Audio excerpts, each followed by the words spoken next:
initiate name and say, I'll take one of those. I'm good, or you can get Dave. Either way.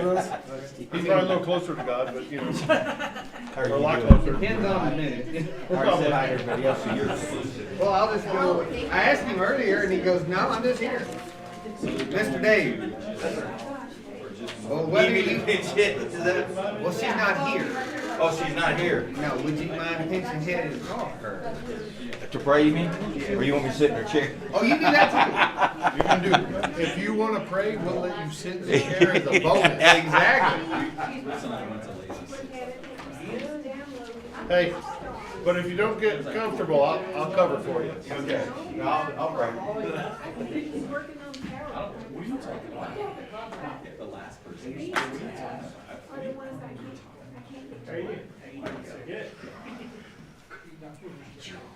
I'm like,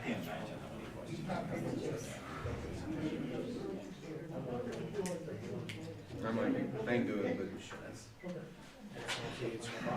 sometimes I like to be prepared.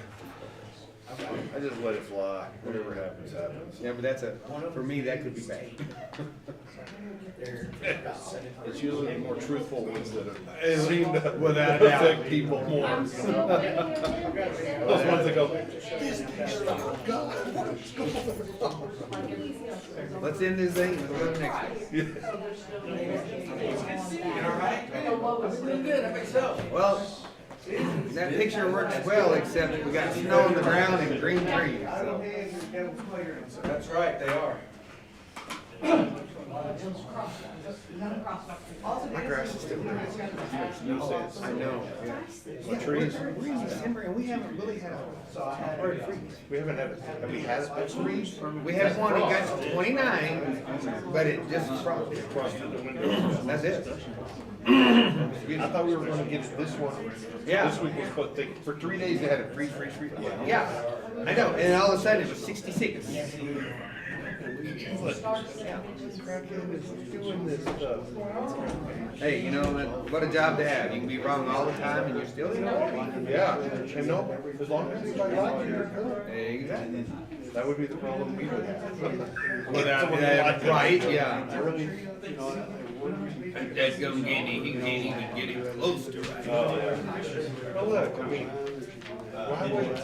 I mean, Ron Kenny, you're a weather guy. You ever got nothing right yet? Why do you want to run for governor? Yeah. And get something wrong? You'll never hear me. Exactly. It's up to our six, is that right? Still stuck in the boat. Yeah. Oh, yeah, we were talking the other day. Sure. Yes, the tax thing goes into effect on January 1. So it's 35 cents a gallon, effective January 1. Well, he owns the building. He's teaming with them. So, you got calculator?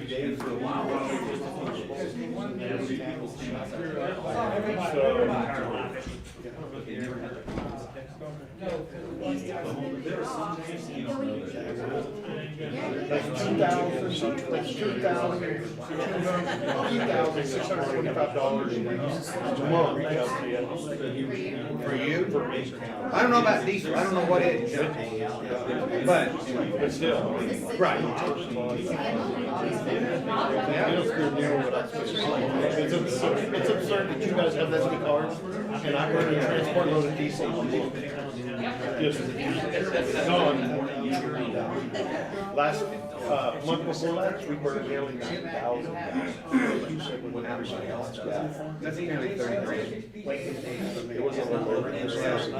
But just be glad that it was $3 something. Instead of $5 something, yeah. A few years ago. Yeah, that was I remember. $36,000. Yeah. So, I remember. when my health insurance went up 35%. Oh, I'm everybody. waiting to see what my other insurance. Your liability? I'm figuring at least 25%, so I figured by the time I get that done, we're going up, we'll have to, 'cause there will be no margin. There's no margin. And my customers are screaming money. There's just no way to afford it. It's either nobody can work or And I was trying to get raises and stuff like that, but I mean, what money has the raises just went through your health your insurance. health insurance, yeah. You still have it, you're welcome. Yeah. They don't have to pay for it. And if I went with the same plan, not only did it go up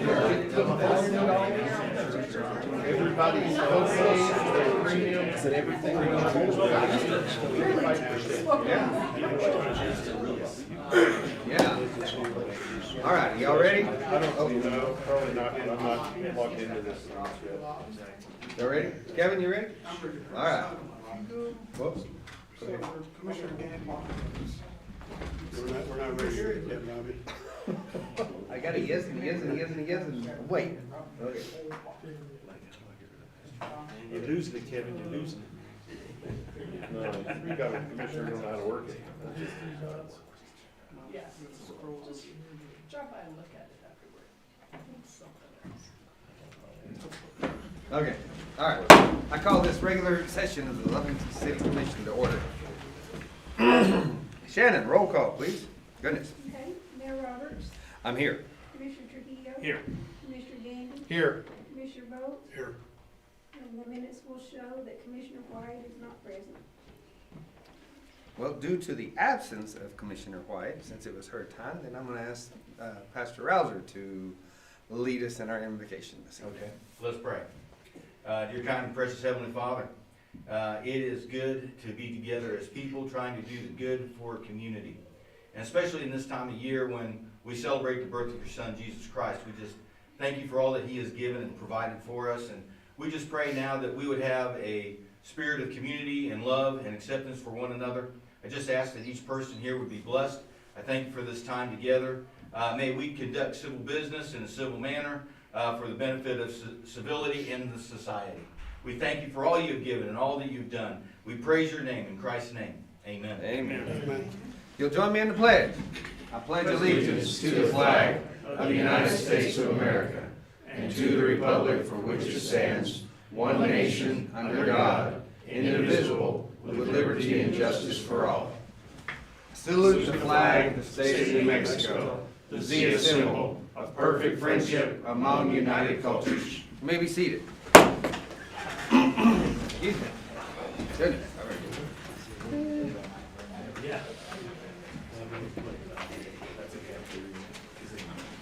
Mr. Mayor, I'd like to make a motion to approve the agenda as submitted. All right, we have a motion and a second to approve it as submitted. Any additions, corrections? Hearing none, Shannon? Commissioner Trujillo, Yes. Commissioner Bolt, Yes. Mayor Roberts, Yes. Commissioner Gandy. Yes. Mr. Mayor, I'd like to make a motion for consideration of minutes of November 25th, 2024. Second. Okay, I have a motion and a second for the adoption of the minutes. Any corrections, additions, discussion? Hearing none, Shannon? Commissioner Gandy, Yes. Commissioner Bolt, Yes. Mayor Roberts, Yes. Commissioner Trujillo. Yes. All right. Brings us to our Commissioner Staff Report. Moving right along. Ms. Shannon, do you have anything this evening? Yes, I wanted to inform the commissioners that I will need your signature on is it the budget adjustment? The budget adjustment resolution. Oh, each need to sign that. And Mr. McMahon also has something to say. Oh, okay. That's it? All right. You got a Christmas present from me? No, it's not signature. We need signature. I need Okay. something. All right. Well, Chief, we just jumped right to you today. Mr. Mayor, Commissioner, City Manager, tonight, on our agenda, we'll be retiring our K-9. And just a reminder on the side-by-sides and ATV vehicles. There's a couple different, things that's come up, because the side-by-sides, they can be insured and registered for on-road. But the city does not have an ordinance that allows them to drive on the city streets. So if your constituents are asking you about stuff, about driving them from their house to a parade, or they need to be trailered, because we don't have an ordinance that allows that to happen. Also, Is it just simply the wording of our ordinance? no, it's just, they're just not allowed, they're not a vehicle like a regular vehicle. Well, I I mean, understand that, but, They're an off-road vehicle. I know, like, yeah. so if I remember correctly, this did come up in a commission meeting here a while A back. couple years ago. And, yeah, a couple of years ago, and there were some people that were pushed really hard, because they were saying, well, in Cloudcroft and Ruidosa and different places, they provide that, but they have fire roads and different roads that they can go down. In the city of Lovington, our alleyway is not considered a fire road or anything else, so, and I don't know how many parades we're actually having. I mean, 1 or 2 parades a year, so I don't know what parades they're going to, so that's got me confused there also. So, I mean, honestly, I know Alamogordo does it in their city, their whole city allows it. So do But you- also- It just can't be on a state highway.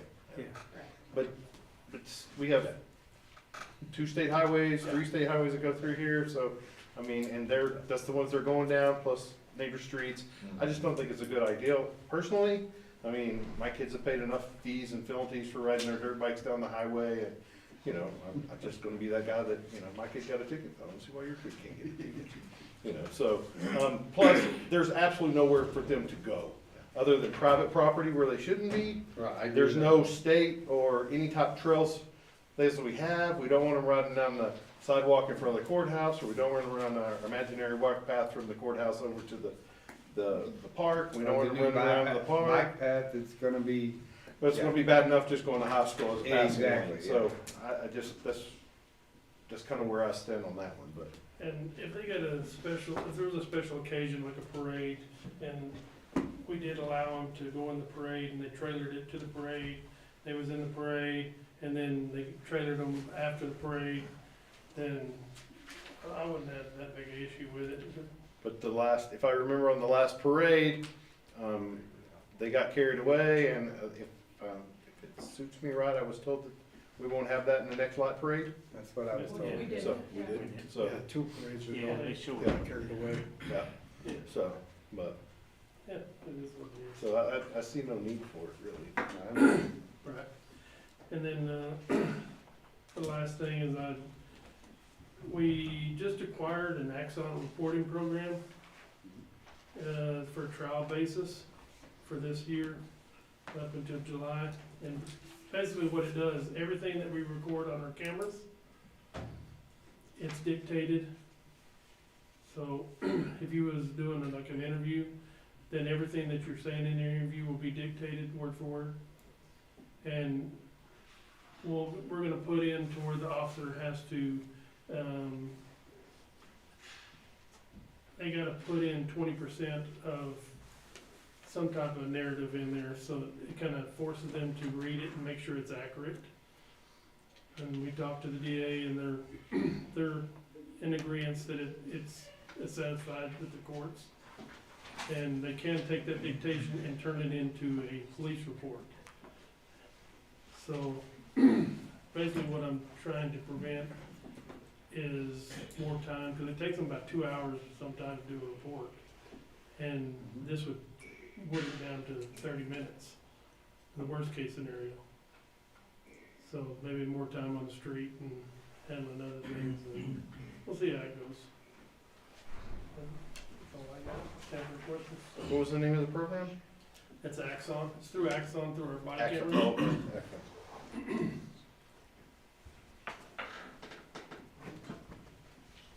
Any questions? That was it? That's it. Oh, wow, okay, short. All right, well, thank you, chief, appreciate it. Thank you. Fire chief? All right, Mr. Mayor, members of the commission, so we've now filled all the open positions in the department. So that now gives us 8 personnel per shift. And there will be 4 personnel staffed at this station and 4 personnel staffed at Station 2. We will do promotional testing in January. We have 3 lieutenant's positions and 3 driver engineer positions to fill. In January, 6 of the new employees will start their EMT basic class, and 1 employee will start the intermediate class.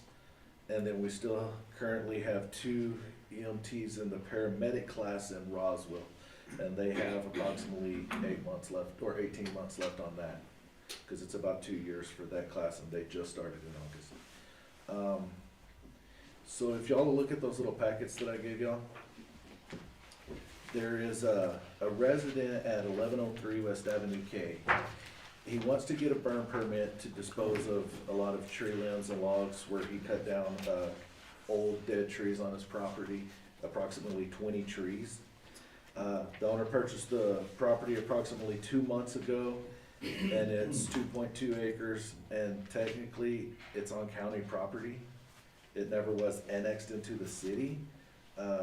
The whole block is county from Avenue K on the south side of the road from 9th Street to 13th. That whole section there is county, and we only do permits for county. We don't allow city permits, if that makes sense. We only allow for county. And so I'm asking y'all's advice, because I spoke with council about it today, and I've looked at it. Technically, he is in county, even though it's right in the middle of the city. So my biggest problem is I gave y'all the permit, what a permit looks like.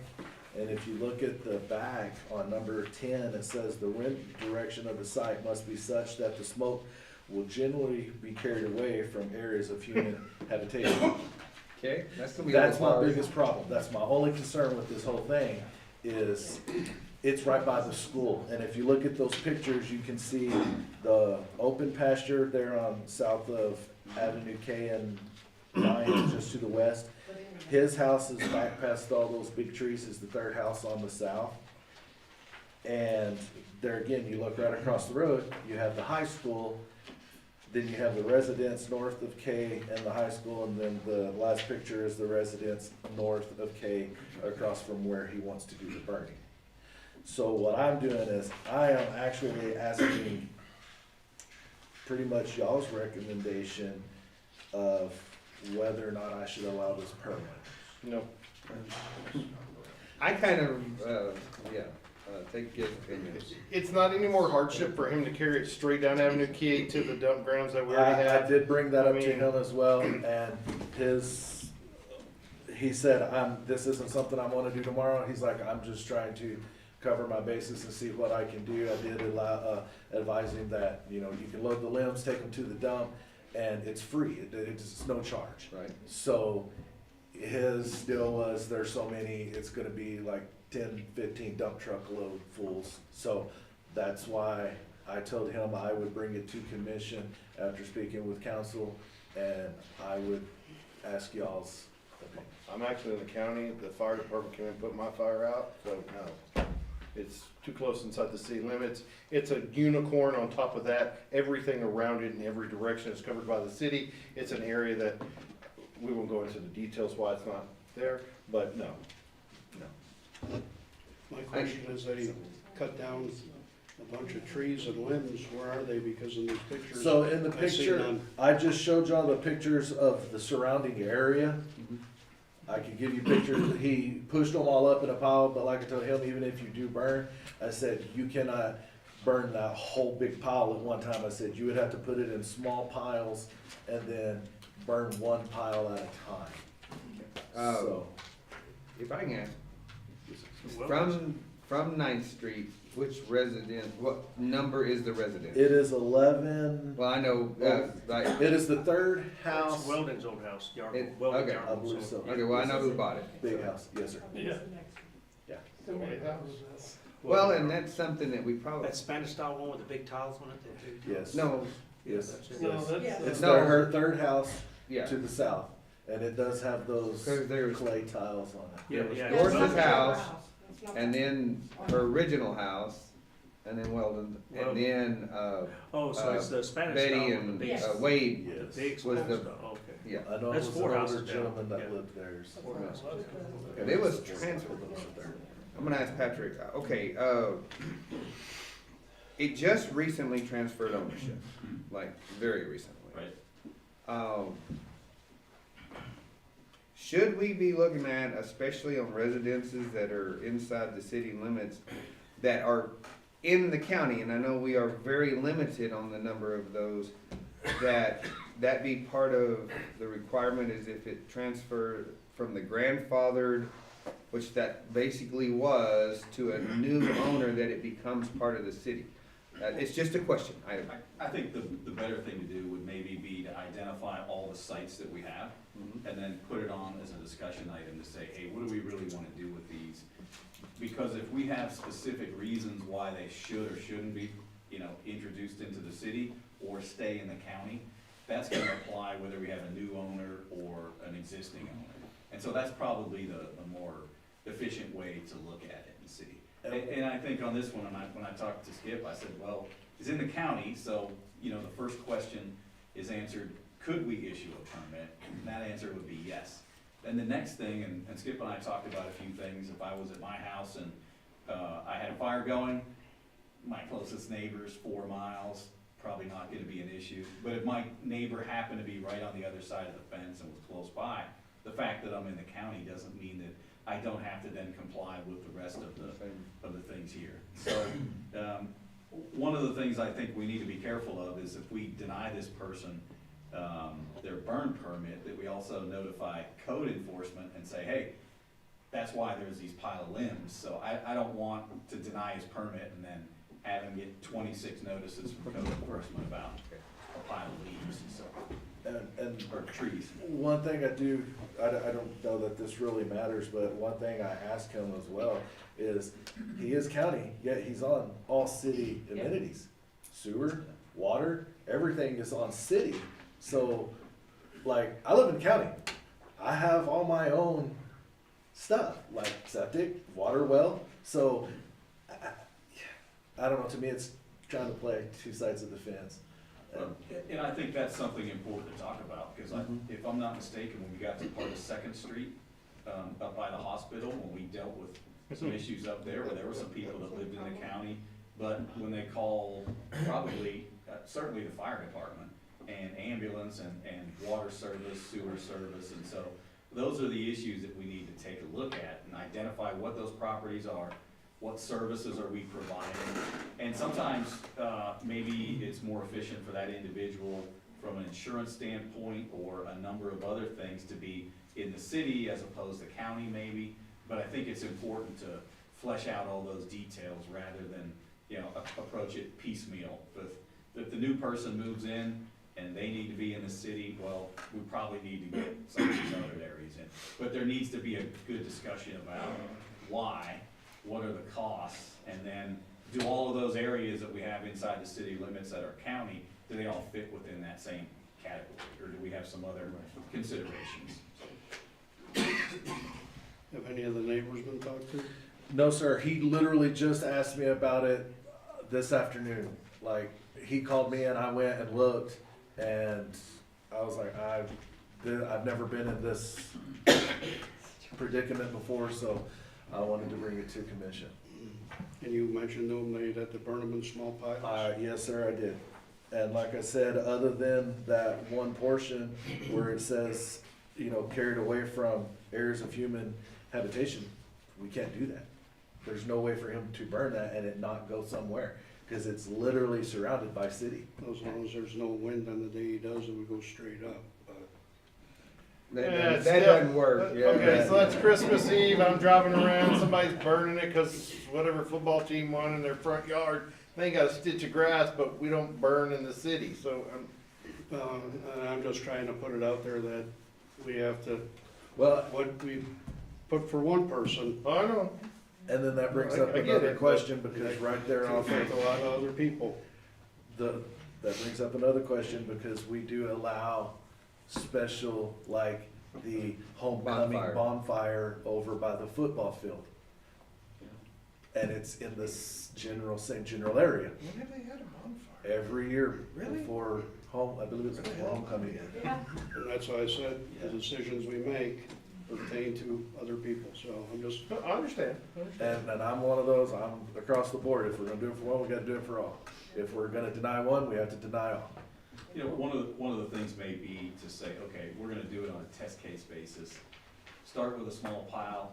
If we don't get complaints, maybe move to the next small pile. If we do get a complaint, and maybe issue those permits on a case by pile basis, I don't know. That may be, and then that at least settles that issue. We can say, we're not just, you know, singling you out. We tried it, it was too smoky, here's all the people that complained, can't do it You again. can push it closer to Ninth Street. And it does say here, Basketball, homecoming's coming. and it I was does, even thinking, can we have a bonfire? and it does say in the permit that, you know, we can pull the permit at any time if we deem it necessary. So, I just wanna bring everything and get it in the open, because this is gonna, yeah, you're gonna have complaints. I guarantee you, you're gonna have complaints. But I think it's not this, And it's a it's bad district, season, part of the season to be burning right now with and it's everything District dried up. 5. And that's why he said, it's not something I wanna do today. He's like, I'm just trying to check all my options. And, you know, he said, I definitely, like today, technically it was under the 20-mile-per-hour wind, but to me it was too windy. And even he said, I wouldn't even burn today because it's too windy. So, and it also says in the permit that the city of Lovington and Lee County are not liable that he is responsible for any damages that may occur from the fire, if something were to happen.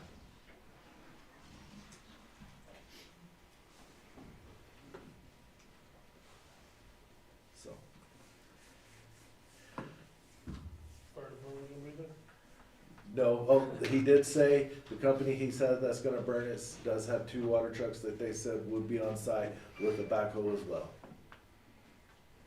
And the area is 2.2 acres, and it has, like, it's clean, it's scraped, there's no grass or anything to burn. But right, not far from it, if a gust happens to come by from the wrong direction and carries an ember to the tall grass, then, yes, sir. You see the predicament I'm in? Oh, I understand. Well, common sense tells me to say we don't wanna do it, but with all, you know, with the extenuating circumstances, then And I did tell him, I said, when we go to commission, the commission may decide this isn't one they wanna do. He said, I completely understand, I just wanna weigh all my options.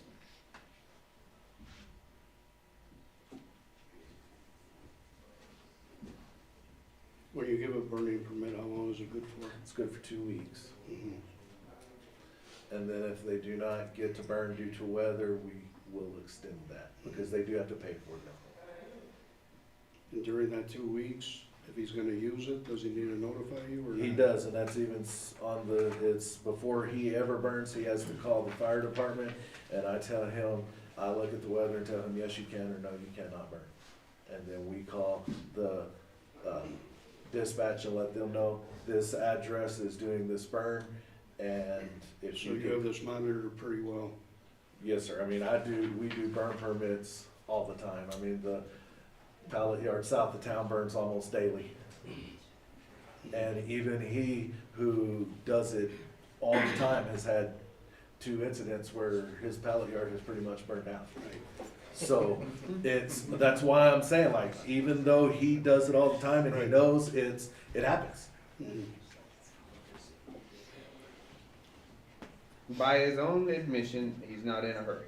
Yes, sir, that's what he said, it's not. And we cannot take any action on it tonight. It's Well, not- no, it's and not an that's action. why, it's not even really action, I just wanted something y'all's, cause I am the one that ultimately says yes, you can, or no, you cannot. I am asking for y'all's opinion of what you would do, what y'all would advise. And since you only have a short amount of, notice on this particular, I would say the best we can do is put it as a discussion item, on the next commission meeting. You are welcome to go, survey you've already seen it, Yes, sir. but come up with some solutions. Okay. And then, since it falls within your, jurisdiction, if you feel with council's advice, with our concerns, if you feel it can be tested, safely and everything else, it falls in your jurisdiction. And I'm gonna be honest, I would've literally flat out told him no first thing today, Well, until he told me, this is county. Cause I told him, I said, you can't burn in city, he said, we're technically county. So that's why I wanted to bring it to y'all and get y'all's, because I didn't want to say, okay, let's go ahead and do it, and then all of a sudden I'm getting calls because I allowed this to happen and it was not clear through the city. But I think that's why you go to school and you do all that good stuff for it, because, I mean, that's why we allow you to make that decision, because your qualification, we're not qualified. I mean, No. it's just like a police officer tells you. Who's District Make this 5? arrest. Or, I don't care who's in district, what No, district. I'm just asking, who is District 5? she's not So here. she's gonna be the Yeah. one that's getting all the complaints Yeah. to this. That's why I That's wanna bring it to the board, because not only will that district be complaining, but other districts will be as well. So I just wanted to bring it to the board and get y'all's opinion on how y'all feel about it. Well, just say- whatever your opinion is, I agree with every.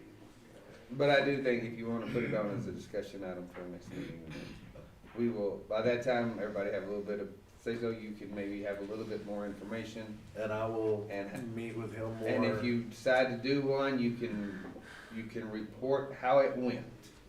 And Like this we is won't something know. just like we do with the weather sirens before we test them. We put it on Facebook. We let the citizens know, hey, this is what's going on. I mean, there's stuff we can do.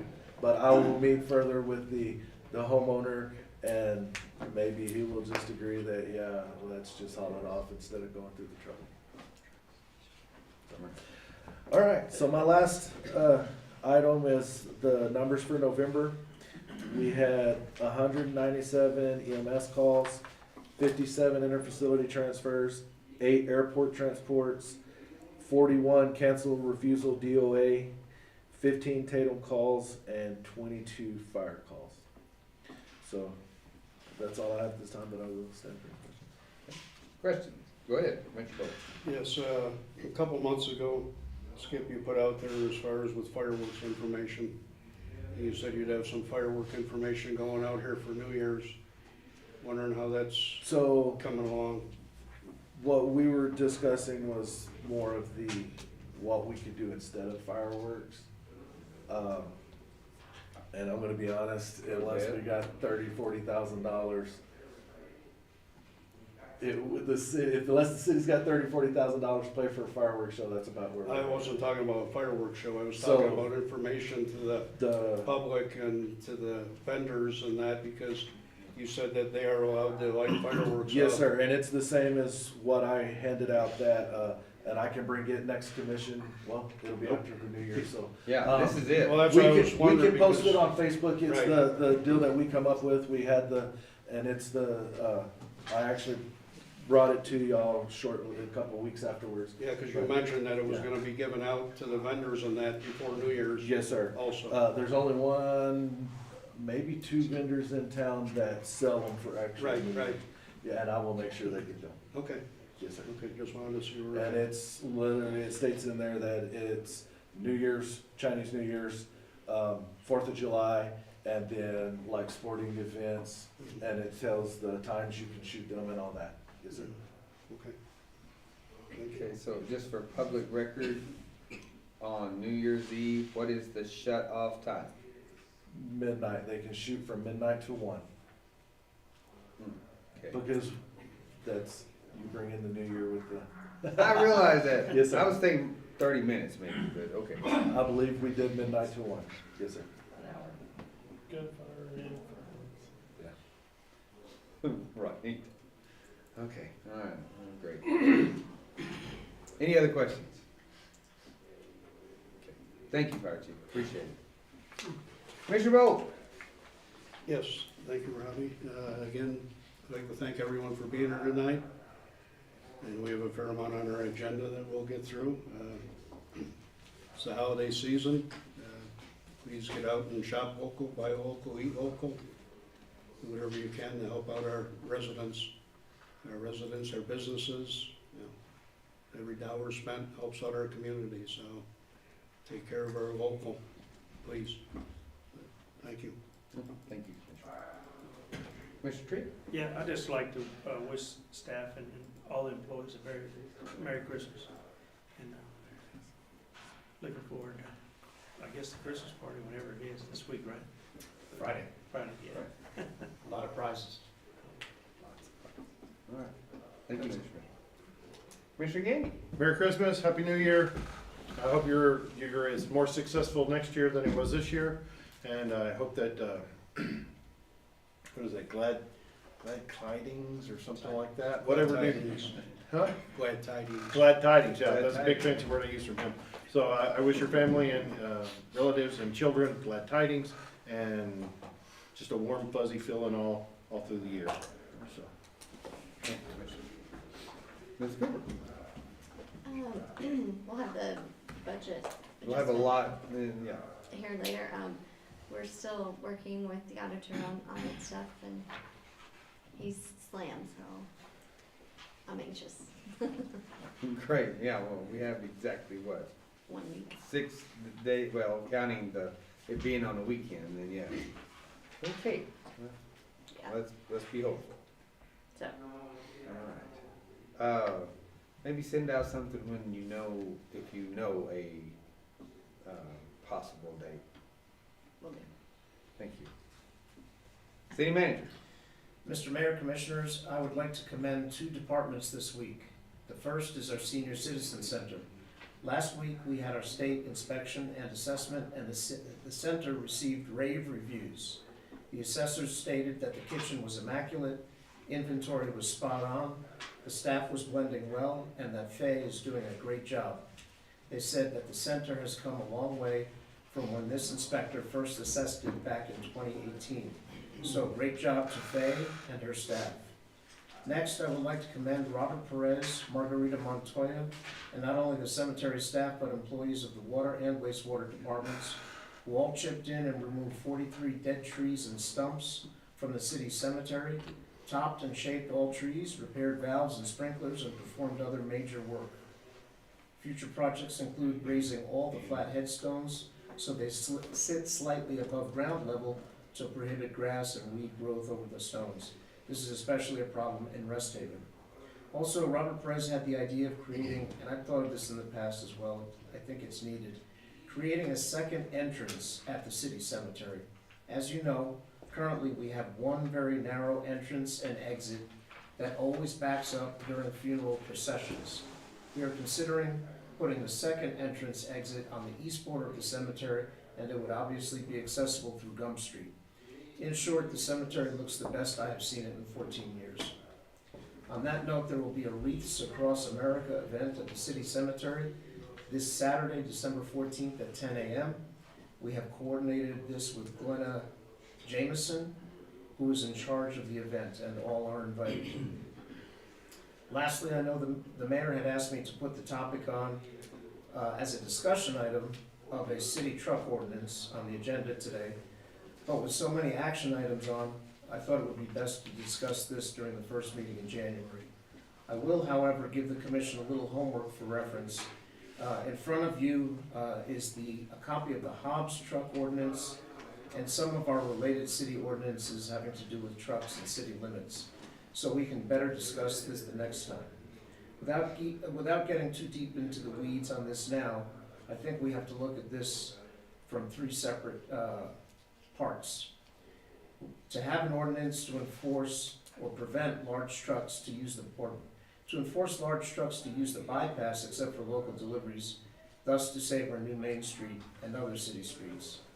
Possibly, currently our city ordinances we have for private property in residential areas, that would be zone A and B, to prohibit trucks from parking on city streets and driveways, which is what Hobbs has. And then the last item for consideration will be the toughest to tackle, to take a look at trucks existing in certain locations in town on private property in residential, commercial, or industrial zones, either for storage or as part of the daily business, and what to do about businesses that have had existed there for years, if not decades. This would be a major change to our existing rules affecting mostly districts 1 and 2, and to a lesser extent districts 4 and 5. But you have in front of you the Hobbs ordinance, which only has to do with trucks parking on city streets, does not address private property. You have a copy of our two most enforced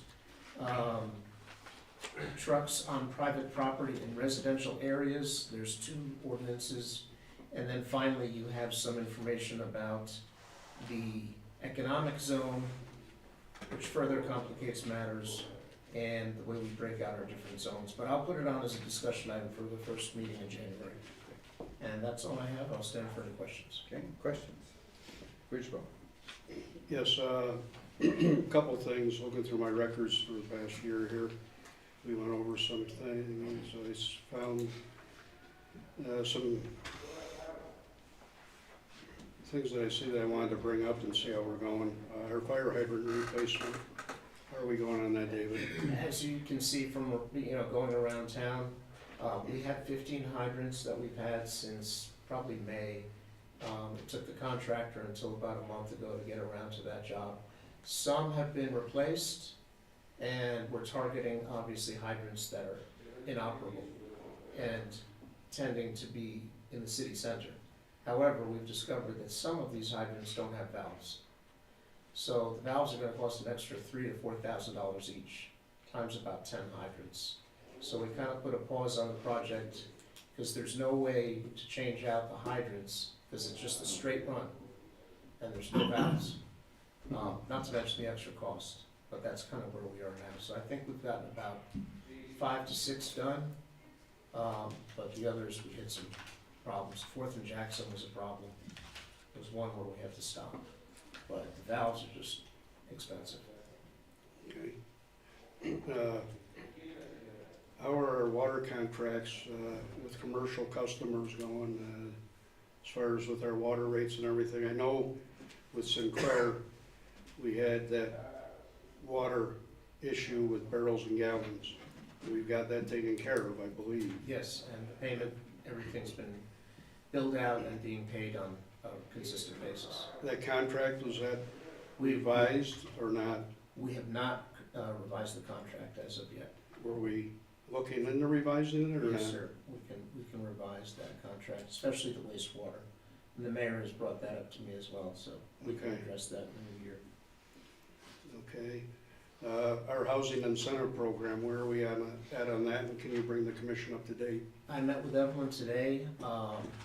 Currently, she's had some indications of interest, but as of now, I don't know they distributed, I don't think they've distributed any money. Ken Berry Homes on 4th and Central, or 5th and Central, are supposed to be building 5 or 6 homes, but they've only built 2 now. And she's been too busy to kind of claim their portion of that housing incentive. I know there's been some private real estate transactions around town that may lead to real estate developments, but I'm not privy to the details. Okay. And my last one, I want to bring up, do you have something to say, Rick? No, I'm just. Police received $167,000, an additional $120 for the opioid funding. I know we said we were gonna work on opioid programs. Have we at all? Chief, you had something Yeah. just today.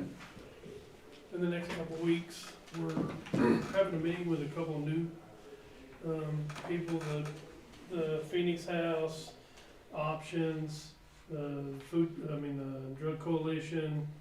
There's a couple here in town, They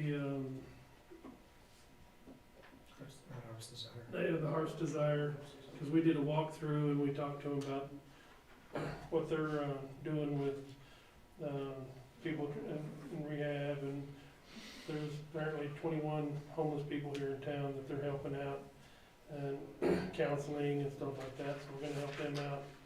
And then Nathan Lopez has started a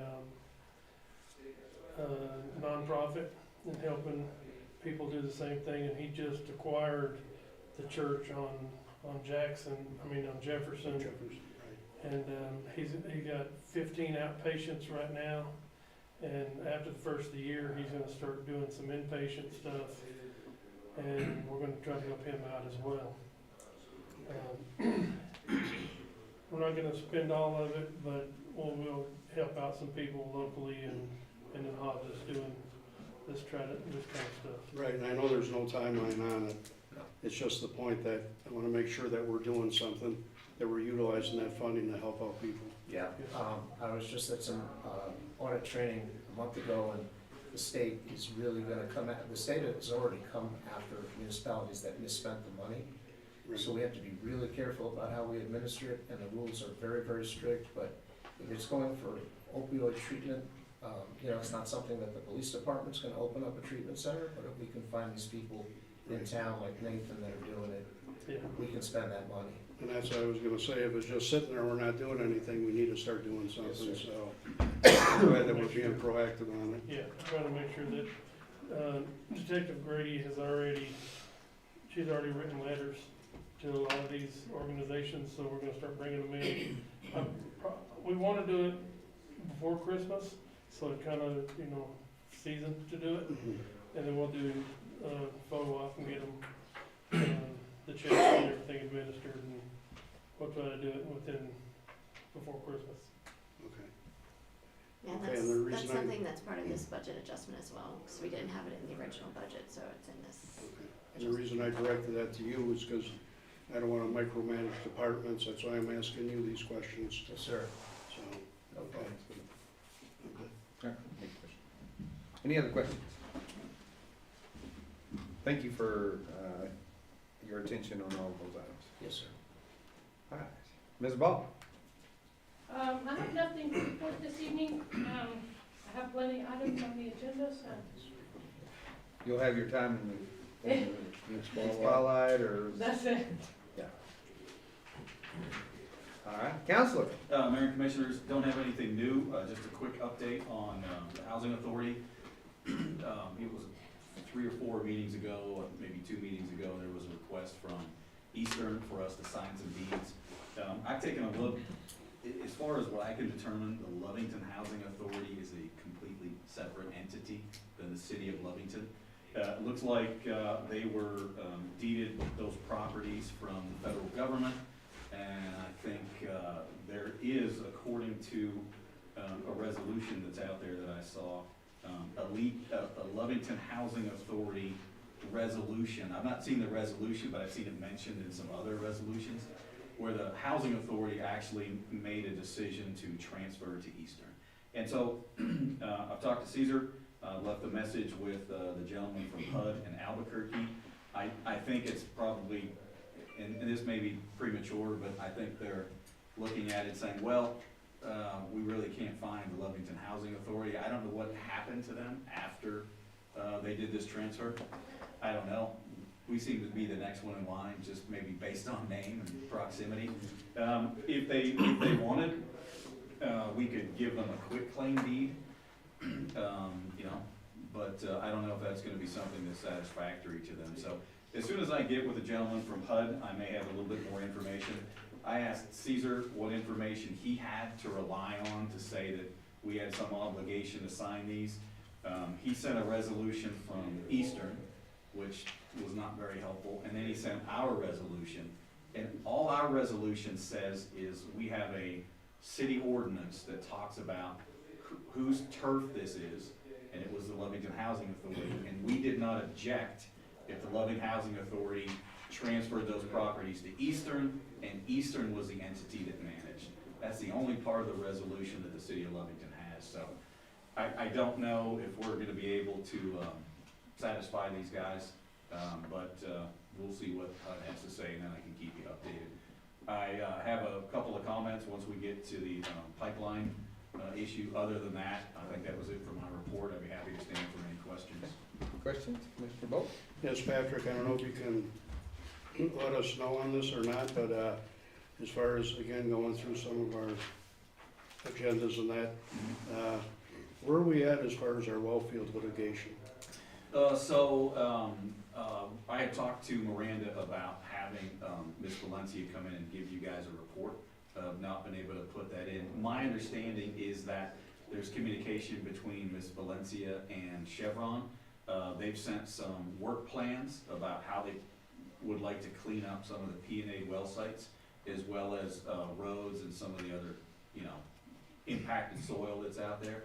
And so I think what she's done is also hired Atkins Engineering out of Roswell to review those, and then to come up with what the city's plan would be to take a look at, let's say, a work plan to close those sites that's a little bit more detailed. Number one, has to do with not just the work site or that well site itself, but roads, any impacts of soils off of that, and some of the other issues that we have with the Surface Owners Protection Act. So probably what we need to do is just set that up for, since it's talking about litigation, closed session, and then she can give you the details about exactly where they are. But that's my understanding. I think it's just a difference between, Chevron saying, we'd like to do X, and I think the city's response so far to that is X is good, but we also need Y and Z, and here are the reasons, because it's a municipal well field as opposed to just pasture.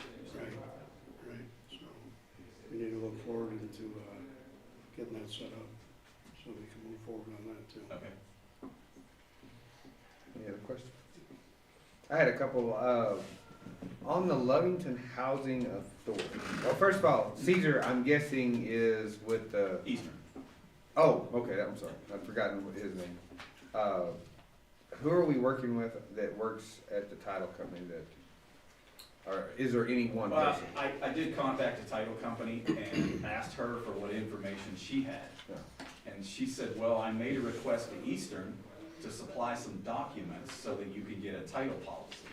And they said, no need for that, we're in a big hurry, just go ahead and get it done. And she said that was kind of a red flag to her. So after I spoke to her, she said, I don't really have any documents, I just have a request. And so then that's when I made the request to Caesar. He provided me with a resolution that Eastern had put together.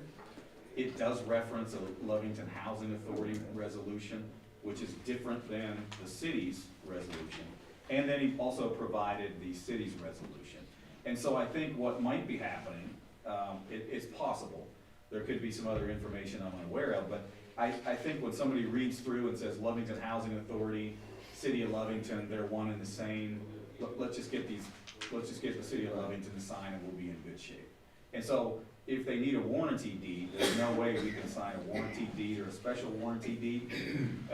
It's possible to give them a quick claim deed. I don't even know if that's gonna be a good idea or not, or even be satisfactory to them. So it appears that HUD in Albuquerque is the one that's really the taskmaster saying, this needs to get done by a certain time, and here are the things that need to get done. And so, once I have an opportunity to contact that person, and I've left them some messages, once I've had a chance to talk to them, I may be able to get a little bit more information out and be able to communicate to them, just because Lovington is in our name and their name, we're not necessarily the same. There may be some other information out there I'm unaware of, but I haven't seen anything that would put the city in the position to be obligated to transfer those properties over, because we're not on the deed as far as I can tell. So. And the Lovington Housing Authority was not created by the city of Lovington in what you found? Well, there was a Lovington Housing Authority that was created like in '79. My understanding is that was separate. Throughout my career here, I have got some questions from the Lovington Housing Authority, and those were generally issues about evictions or some other type of matter. I know they had a board and had meetings. Never asked me to go to any of those. They just had some questions about evictions and a couple of other things. So as far as I can tell, that's a separate entity. I'm not aware that they were it's not like the Parks and Rec Board or, Senior Citizen Board or anything like that, so. And that property, as I understand it, was deeded into Lovington Housing Authority, not the city of Lovington and then to the Lovington Housing Authority. So it seemed like it would be separate entities standing on its own, so. Well, Somewhere there is a resolution allegedly from the Lovington Housing Authority. It says they passed a resolution approving both the transfer of ACC, which would be those properties, and the management agreement of those properties. And that management agreement would have been between the Lovington Housing Authority and HUD, transferring that to Eastern Regional Housing Authority. So if somebody can produce that, then we can take a look at when, where that board meeting was and who signed it, and that should clear it up. But so far, nobody's been able to provide that. in effect, I'm just gonna hopefully rephrase this. Nothing's required from us at this point, nor can we give them anything. It's kinda on them, is what I I'm asking. haven't seen anything that would require us or obligate us to sign a deed over. I don't see us in the chain of title anywhere. We're not the current owners, as far as I can tell. So I don't, we'd not be in the position to sign a warranty deed or a special warranty deed. We could do a quitclaim deed.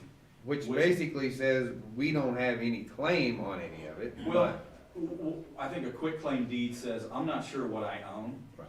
I'm not sure what my interest is. Correct. Whatever it is, it could be 100%, it could be 0. Whatever that is, I'm transferring to you. Right. So we could give them a deed to the, Brooklyn Bridge at the same time. Exactly. And that would be a valid quitclaim deed. Right. So it may not suffice if HUD or Eastern wants to, let's say, borrow money on that. They're gonna have to have some chain of title that's better than a quitclaim. I totally. So effectively, the proof right now is on them.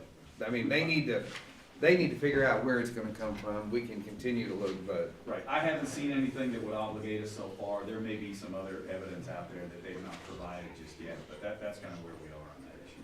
Okay. And Caesar, he was one of the gentlemen that came. They came. That made the pitch about, new housing and apartments. Okay. Thank you, sir. You're welcome. All right, pretty much, I would just like to say Merry Christmas, Happy New Year to everyone, Happy Holidays. Oh, and Hanukkah, excuse me, yeah. We will now be moving on to our, public comment time.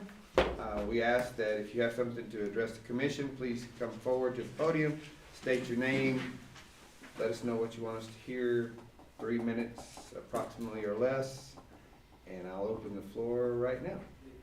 Come ahead, sir. My name's Dan Davis, and thank you for this opportunity. Just real quick, I was broken into on one of my properties last Sunday night. My wife and I went out on a date, and Monday I filed a complaint and was less than satisfied with the response I got from the police department. And I feel like more could have been done and probably should have been done. But I'm not gonna beat up on the police department. But what I do wanna see is some action taking place within the community. I've talked to several of my neighbors and stuff. And I know you guys have got certain things that you can and can't do. I know there's people that have a mindset that they either want to or don't want to do anything. But something's got to be done. Something's got to be done about the amount of crime. It's only going to increase with the cleaning of the alleyways that have taken place. That was a good idea, but a bad idea.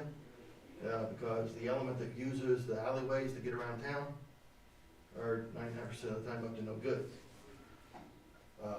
So you might wanna take that into consideration, because you just doubled your patrol area, your amount of streets that need to be patrolled. I've talked to several of my neighbors, and I'm gonna be talking door to door, kind of a grassroots type thing. I want the men of this community to stand up. I want the community to draw together. We've got known drug dealers, we've got known meth labs in this town, we've got known thieves, none. I don't know why you guys, your hands are tied, but something is going to be done about this, and it needs to. I've got thousands of dollars in damage.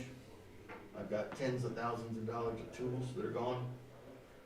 And basically what I got is a police report and says, well, you know, file this with your insurance company. And the best I'll get out of that is, well, I won't get anything back. I'll probably get the depreciated values, and my insurance rates will go up. That's what I got.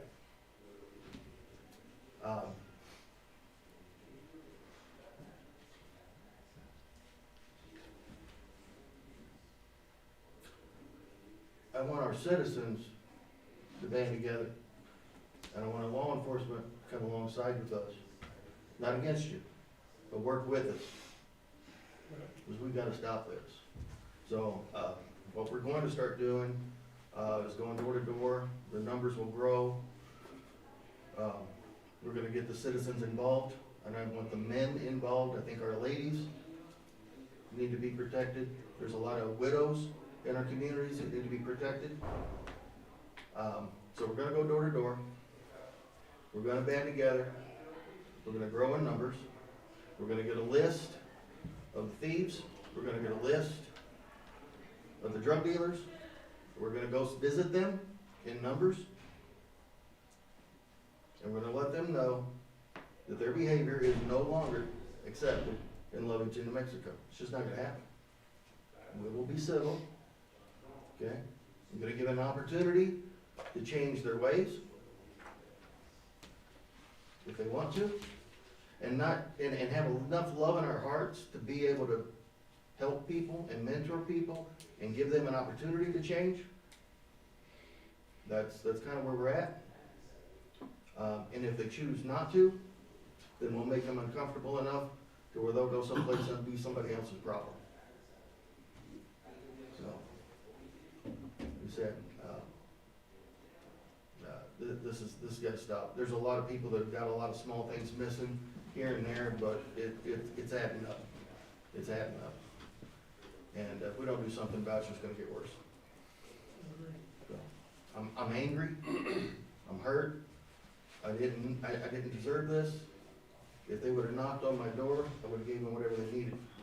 You don't have to steal from them. That's what I got. Any questions? Can you come in and talk to me tomorrow? Sure. I'm more happy.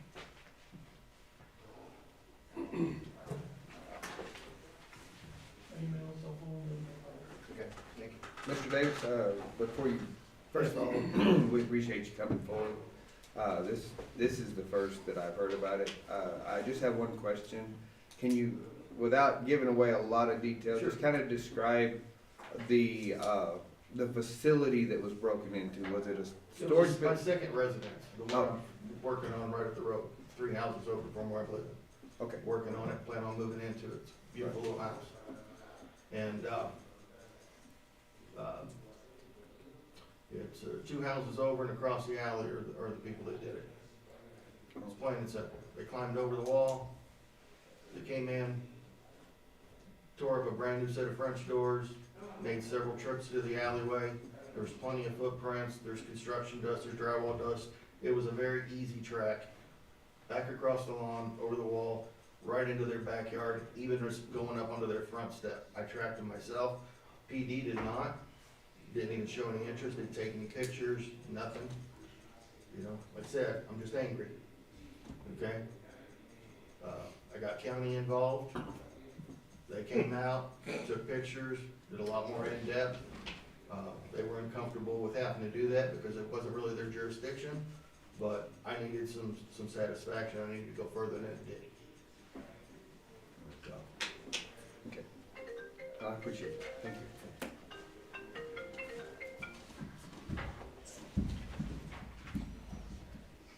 All right, floor is open. I don't see anybody jumping up, so, 1, 2, 3. all right, we'll be moving on. Mr. Mayor, Yes, sir. I'd like to make a motion for resolution 2024-113, encroachment of Norley Hospital, facility lighting, and fence on North Second Street. Second. Okay, got a motion second to consider, this resolution. What's going on, Krista? Mayor, Commissioners, we have, during the construction of a soccer field lighting and a fence for the soccer field that's going to be moved from the west side of the wellness center to, or from the east side of the wellness center to the west side of the wellness center. Found out that they had done the underground work, and it's outside of the property line. It's actually, we have a very large easement on back of curbs, 24 foot past the back of the curb before the hospital's property line begins. The hospital did ask to have this as an encroachment, being that this is a city citizen facility that anybody can use to, and I know the hospital's reported that he's seen many soccer teams out there during the fall and summer practicing.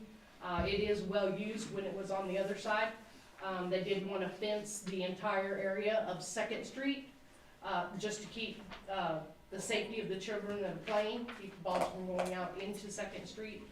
And the lighting is there along that side of the road, but it will face towards the wellness center, not towards the residents, so as not to disturb them with lighting.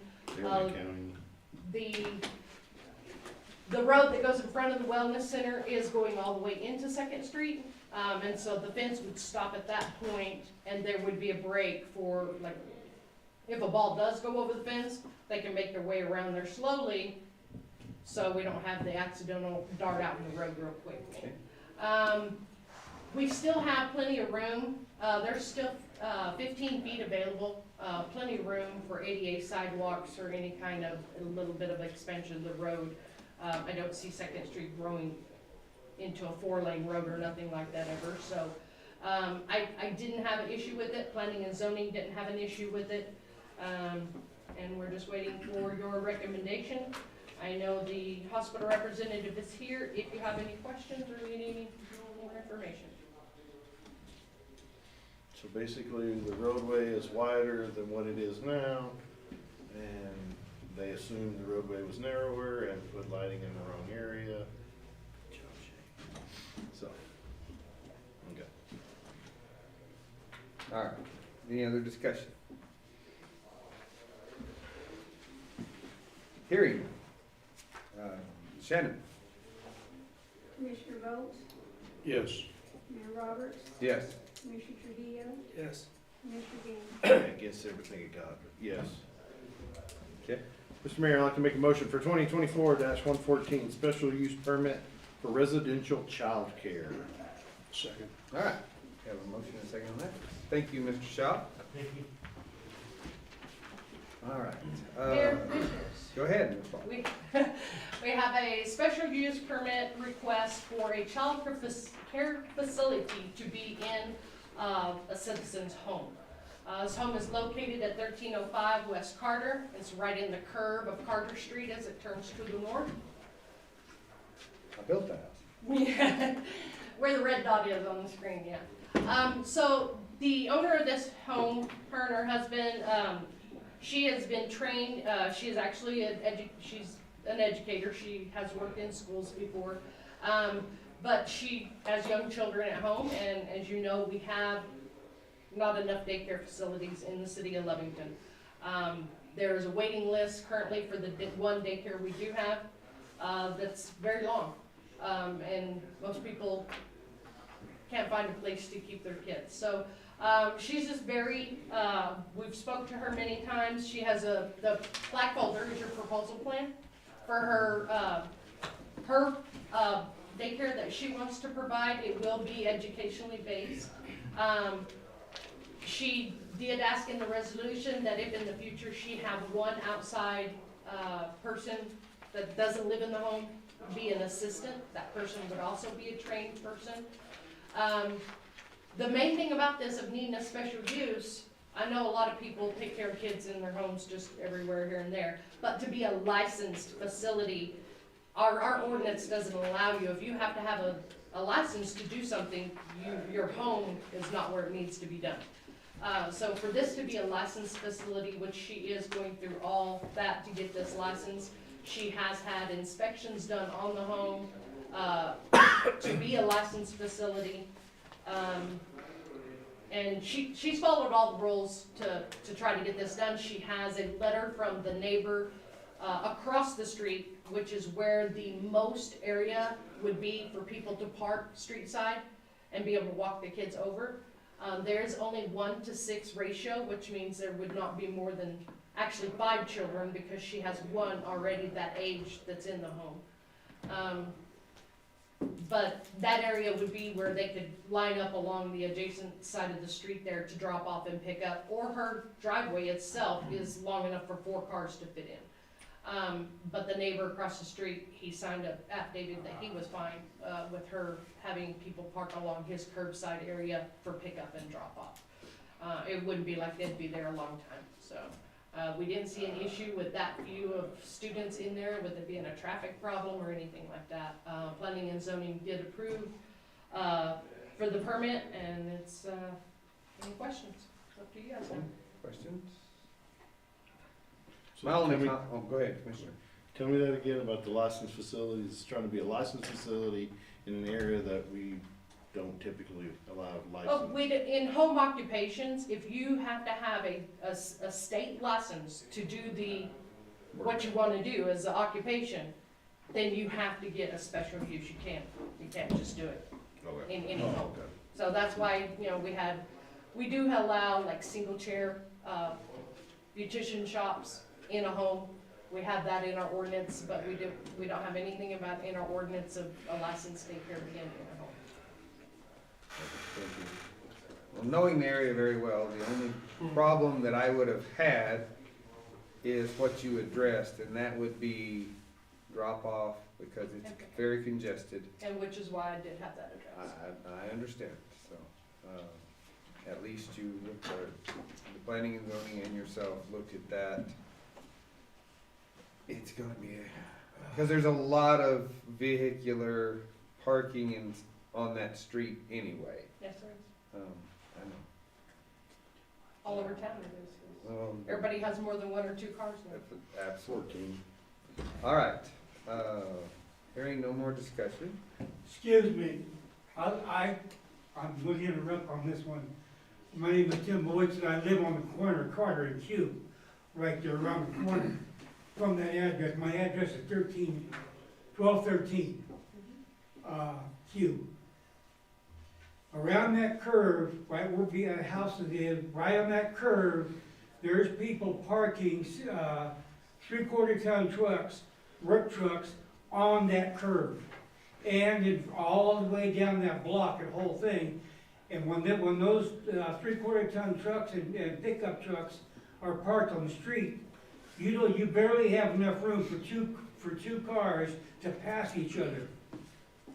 And as a citizen of that neighborhood, I would object to this so wholeheartedly.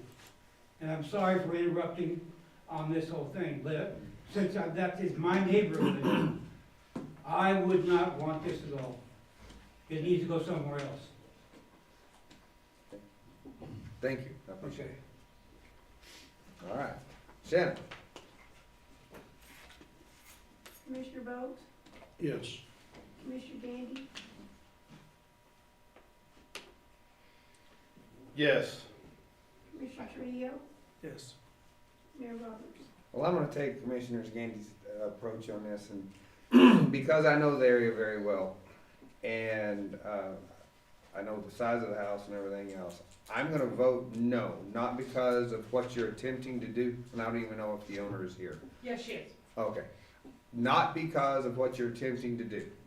It is just, I would suggest you try to find a better location. So I'm gonna vote no, but it will not affect the vote, so. So I have some disagreement on it, just as we're discussing anyway. Okay, absolutely. Based off what he said on the traffic, but due to the fact that typically their parents are probably gonna be staggered on when they come in and come out. So you're probably not gonna have that heavy a traffic load. Oh, I agree. So. Yeah, you will. You have it 7 days a week. Four cars, so we can agree to disagree, how about that? Okay. So, Her hours of operation are 8 AM to 3:30 PM. Most of the trucks are gone out. so most of the trucks are leaving by 7 or 5, and most of them don't get home till 7 or 5, one of the two. So, you know, as far as traffic goes, I didn't have the problem. Not crazy about a deal, but I know we need something in the community, because people can't, so. No that's the only argument. reason. And just so you know, had you voted no, I would have voted yes. You'd have been the good guy, I know. Absolutely. So it's just a I word stole of your caution. thunder. It's just to let you know that, I would wholeheartedly encourage you to find a location, especially if you ever want to expand a little bit. I travel that road a lot, and there is a lot of traffic there, or a lot of parked cars there. So I appreciate planning and zoning and going through the due diligence. All right, moving on. All right, where are we at here, boss? Here we go. Mr. Mayor, I'd like to make a motion for resolution 2024-115, street light request, 622 West Cottonwood.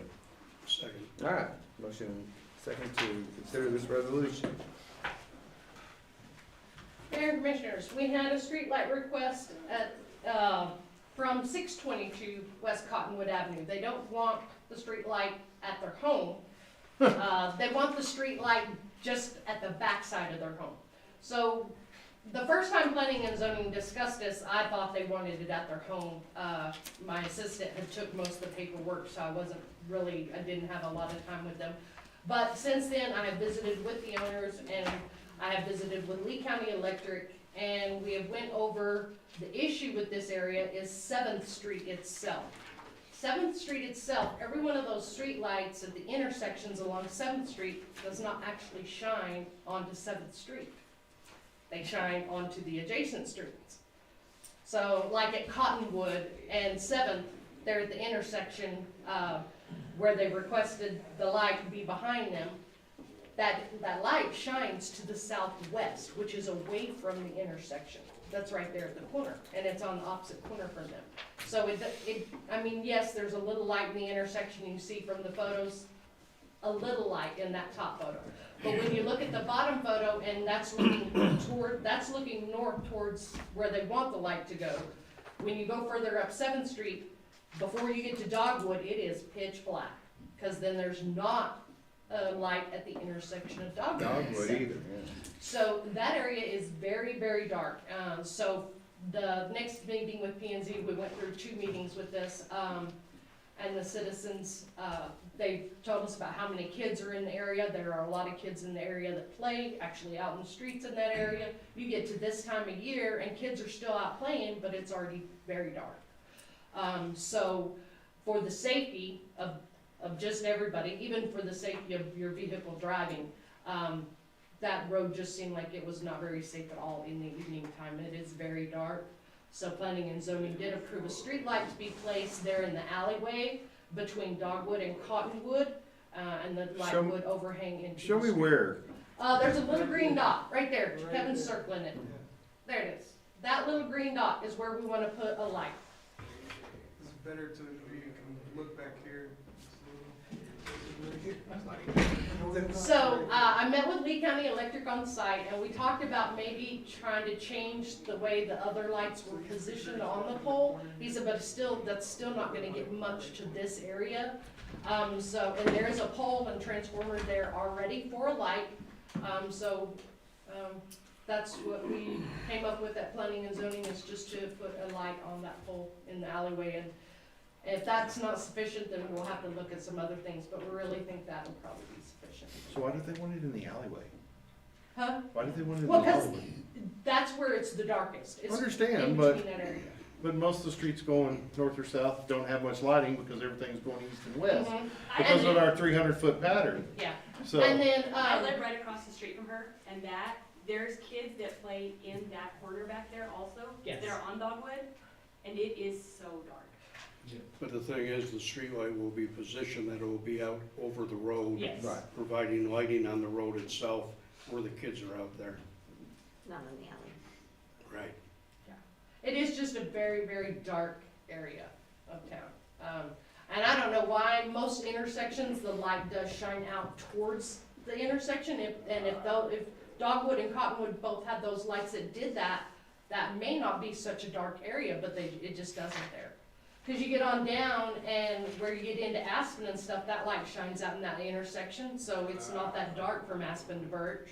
And then you get there and you have another light, so you get a little dimness, but then you don't get, like, when you get up to there above that alleyway, it's pitch black. But you don't have any lighting because the house that's in there catty cornered that blocked the street and the growth of the community, that kind of, what's a proper word to use?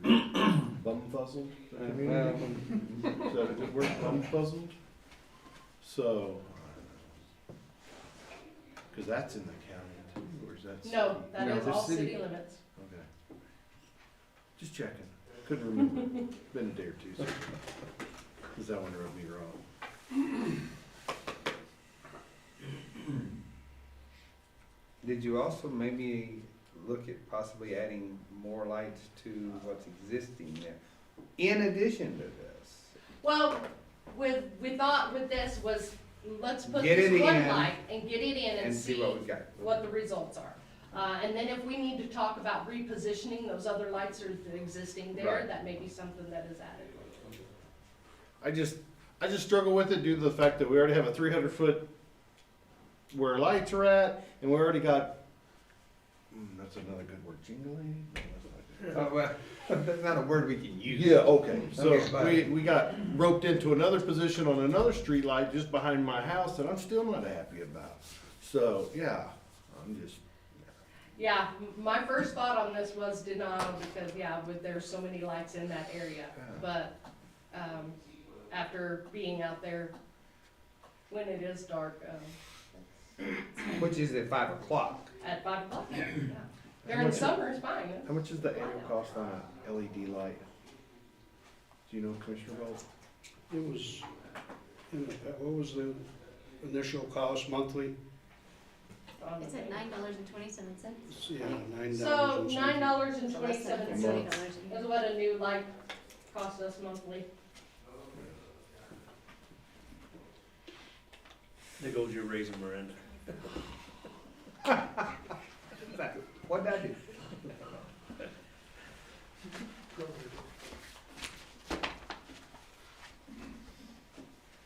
But the pole's already there. Yeah, we don't have to buy a pole, we don't have to do a transformer or anything, everything's there to just put a new light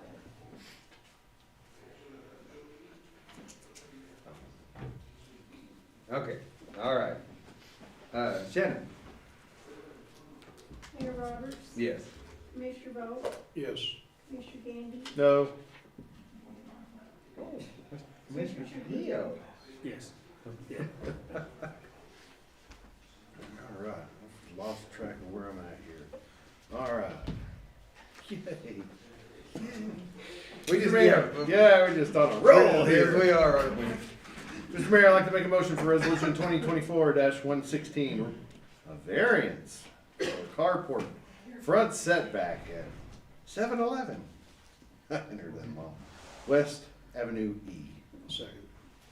Okay, motion and a second for consideration of this variance. Ms. Ball, you're on a roll. I know. So I have a request for a variance for a carport for the front setback. The existing photos on our, slide screen and in your packet are the existing 2 carports that are on site. The existing carports do not have the proper side yard setback or front yard setback. The issue with this, and when you first look at it, you think, well, they make the front setback, they're 5 foot off of the sidewalk, but the property line in this area of town goes beyond the back of the sidewalk. The actual easement there from property line to back of curb is 24 foot. We have that in a lot of areas. Yes, we do. We have very large easements in a lot of areas of town. So this carport, when we first discussed it with planning and zoning, it's oversized and didn't have a front yard setback. Well, once we got to visiting with the owners and with planning and zoning, figured out that there are actually areas underneath this carport that are patio and porch areas and a walkway that won't be used as the carport. So in other carports, when we have this, we're able to work with the actual carport is only this much space and the patio is this much space, and then it's allowed. So then when we come to the variance, the only thing we need a variance for is the front yard setback. The carport will be built 5 foot off of the back of the sidewalk at the property line. It won't go over the property line. And planning and zoning and staff felt like since it is 5 foot off the back of the sidewalk, if the city ever needed to do sidewalk improvement project, there's still ample room for that to happen. And I don't ever see the city using the 20-something other feet on both sides of the road to make that road that much wider. Avenue E would never be an arterial street as it is a neighborhood street. So is this gonna encroach anywheres? No, it will not. In fact, it'll clear up the side yard encroachment completely when they demo the 2 old ones and build this new one. The new one will have arched and pitched roof. It will match the design of the home. It will accentuate the home and make it look better, bringing up property value for the owner and surrounding home. So what's the variance for then? For the front yard setback of not having 5 feet. It doesn't encroach into, they will go up to the property line. It doesn't encroach into our easement at all. So if we wanted to run 4 lane through there like we're gonna do over there on Jackson, we could. When are we gonna, I get that passing lane to the school. yeah. But the owner is here if you have any questions for me or them. Questions? I hate variances. Oh, You know. okay, and I'm gonna ask, this variance came about because they're wanting to build a new, A new carport Carport. that matches the style and the design of the home. So the one that the fly roof is gone. Then both of those will be gone and they will build a new one. It'll be covered pretty much the same area? Yes. It's just gonna be, excuse me, I'm Michael Johnson, the owner. There you go. It's Come on just up. gonna- yeah, State your Oh, I name wrote again. that so down. that- I'm Michael Johnson, property owner at 711 West Avenue, and, you know, she basically covered all the highlights. Again, just, for aesthetic purposes, we'd like to get that side yard setback, get it shifted over. As you see, we have the 2, pitches there on the roof. Currently, those are not, attached to the house. With the new architecture, they would be, and again, it would kind of give it a really nice design. Again, the only thing that we were really wanting to do is to make sure that we were covered to get the permit. When this came up, of course, looking at it, we could have undersized it, but in looking at the design of it, like she said, most of that area that would be considered to be a variance is not usable for carport. It's gonna be walkway and just basically just pathway coming up to the house, because right now, the way they're detached, when we get out of the cars, we still have to walk up to the house, and, I mean, it's still exposed. We like it to be attached when we walk in.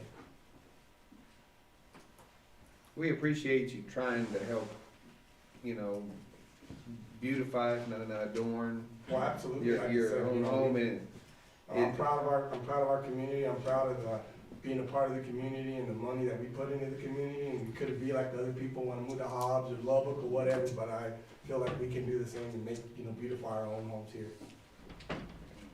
we appreciate it. Any questions, Commissioner? Appreciate you guys. All right, Shannon.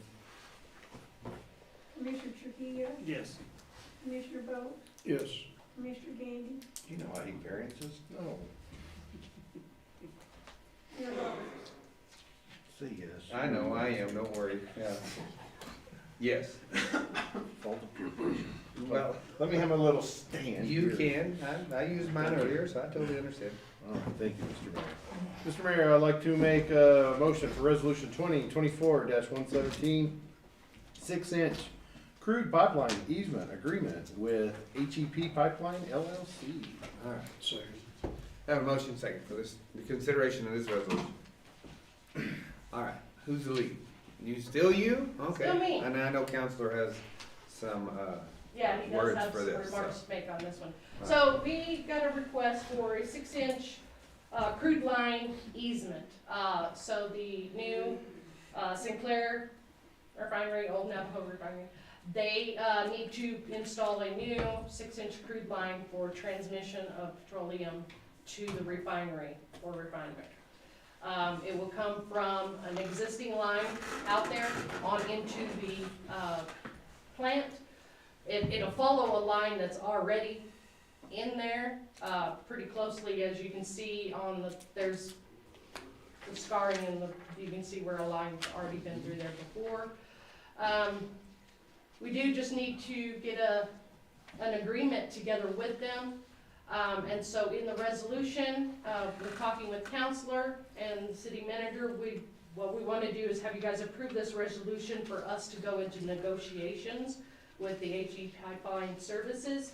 And then once we come up with negotiations, have the City Manager sign an agreement. If you guys are okay with us taking over that negotiation instead of having to keep coming back and forth here. And there's part of, we have some other pipeline easements that we've used in the past out there, so, this one, I'm hoping would be updated a little bit to take care of some issues, that we see today versus maybe 15 years ago. So the actual easement itself that the city's used, it'll be a updated version of that. The other thing that's happened is, prices per rod have changed, and so we wanna make sure we're current with that. My understanding is HEP is looking at what State Land Office pays, which is below what I think would be the minimum. So I think we need to be in there with other property owners that have properties similar to that. And so if the State Land Office wants to do it cheaply, that's up to them. I think we just take a look at what the going rate is, so. I'm sorry, Commissioner Yeah, Trio. my only concern is just as long as, Patrick, whatever's in agreement, it's just flat, it don't have that little bump. Some of the guys dig out that stuff up and then they don't Right. level it out, just make the environment nice, Yeah, it'd be to put it back to the same contour. Yeah, I'd like to see that in the agreement. And remove rocks, haul them out. Yeah. So. Yeah, we always have the thing in there about, and the pipeline people were very specific about that when I discussed with them about no pesticides and anything, because this is in our well-filled area. They said they don't use that on any other easements, they do just go in with brush trimming when needed. But it's natural area, so there wouldn't be a lot, and it's not like you're gonna have to go out there and mow that easement.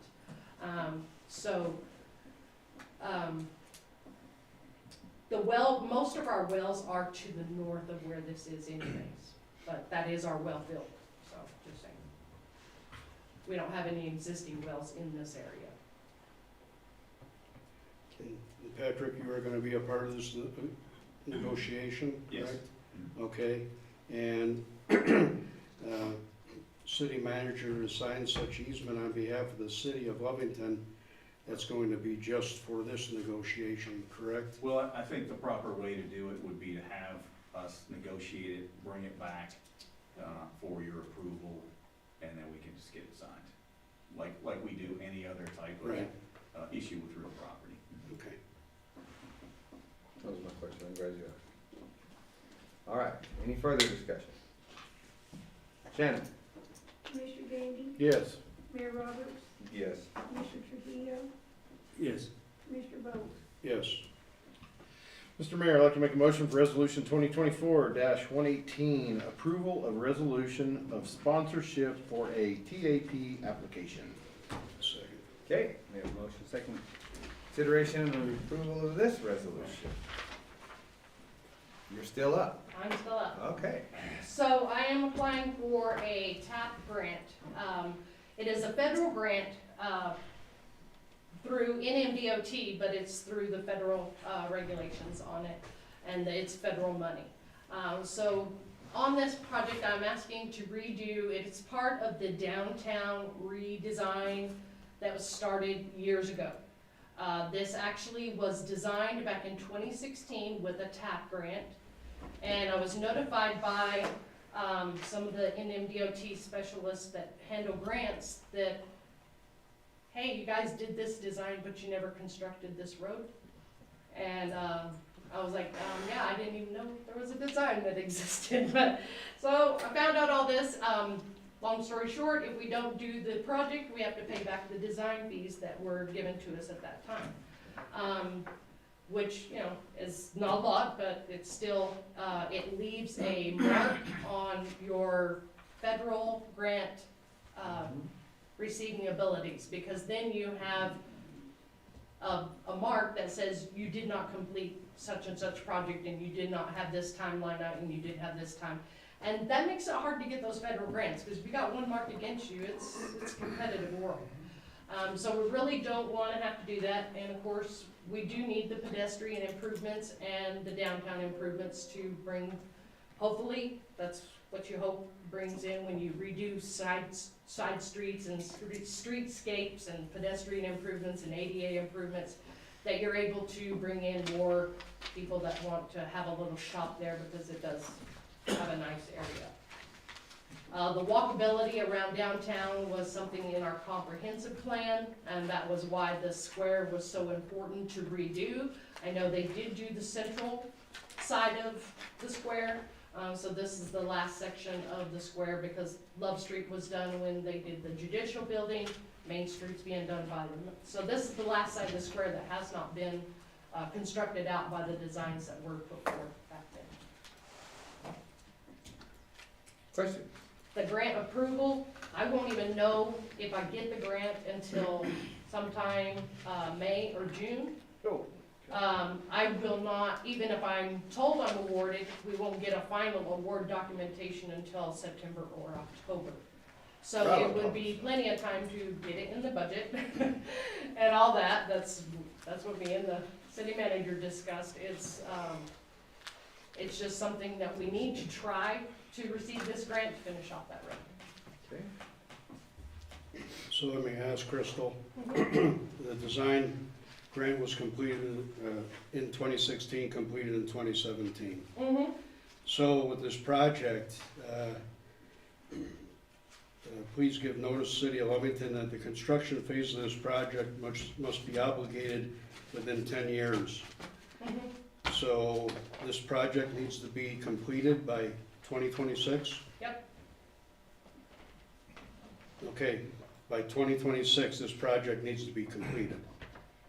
I know I'm repeating myself, but I'm just, Yeah. Do So we I'd be have awarded any- in 2025. do we late have any- 2025. do we have any city funding for the $222,378? It wouldn't be in this budget year, but we would have to put it in for fiscal year 25, 26. And we're gonna get this project completed by 2026? If I got it, yes, it would. Can you guarantee that? Well, we. Because I know By we the have time of street award, projects that Yeah. Oh, I know. are not completed, so, It's a one block street project. right. It's And I know how not as hard, intense as what. I know how hard NMDOT it is trying to get contractors. Yes. So I'm just asking on that, if we have trouble in that area,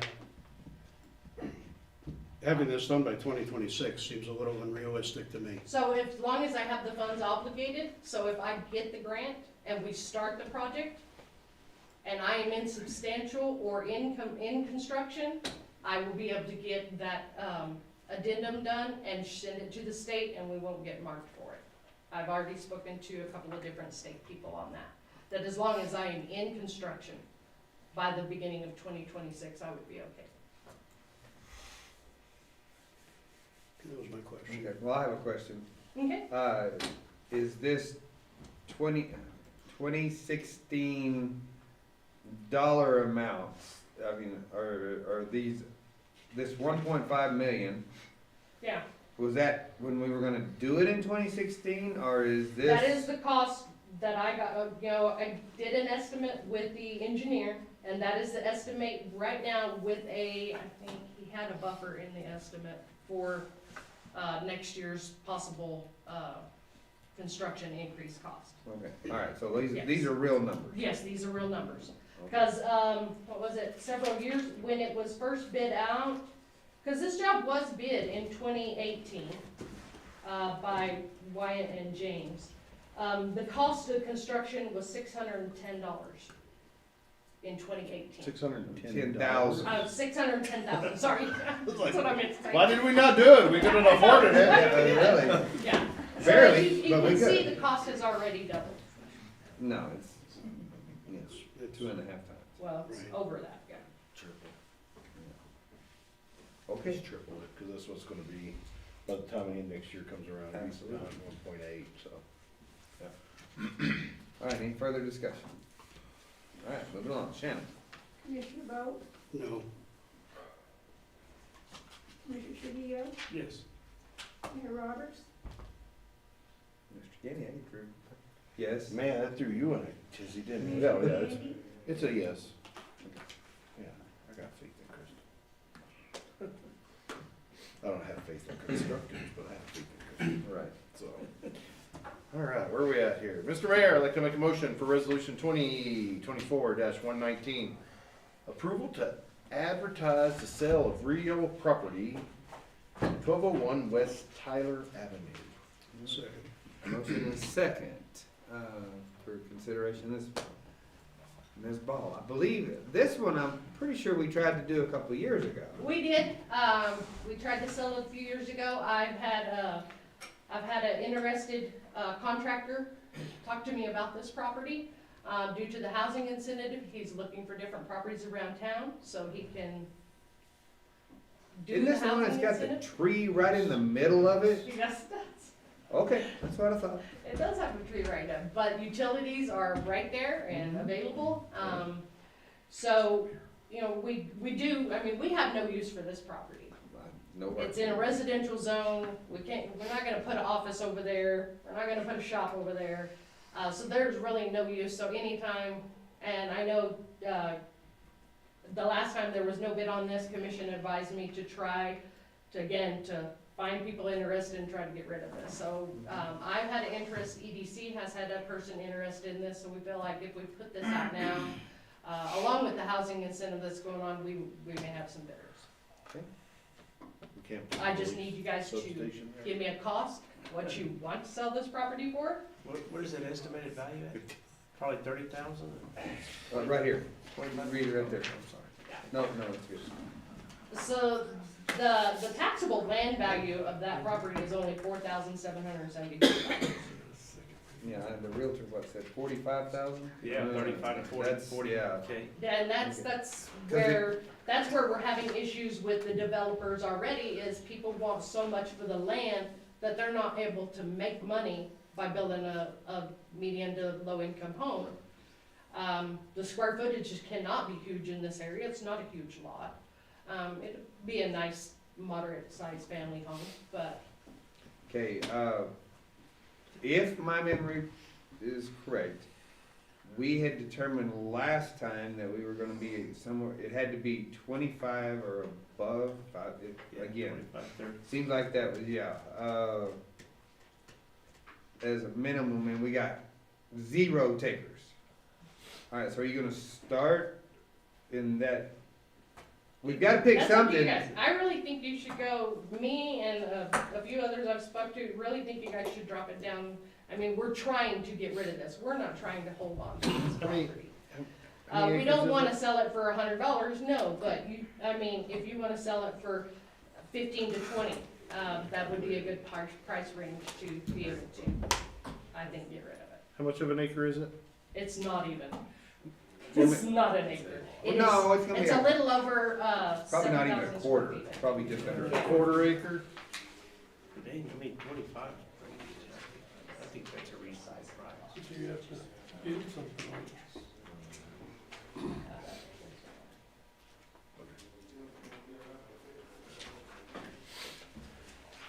You're looking probably, yeah, if you get $10,000 an acre. We also have in the bid also, you know, that construction 2,500. needs to start within a certain amount of time. You've got water, and sewer, substantial everything there. completion Right, that they're has to not be having to within bring in, 18 so months. it should bring So, in- I mean, we always have that if they do nothing with it, we can claw the property back. That is in the bid document, in the contract.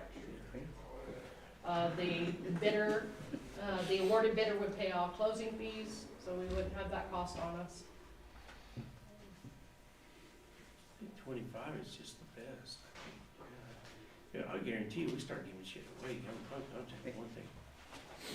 Everybody's gonna expect it, you know, we got a lot of property in town, and everybody's gonna expect, hey, let's buy it from the city, get it in. Well, if you just go by market value at if you go off an acre, $10,000 an acre seems to be the going price for garbage around here. And that's a quarter acre, so $2,500 to $5,000, that should be the range.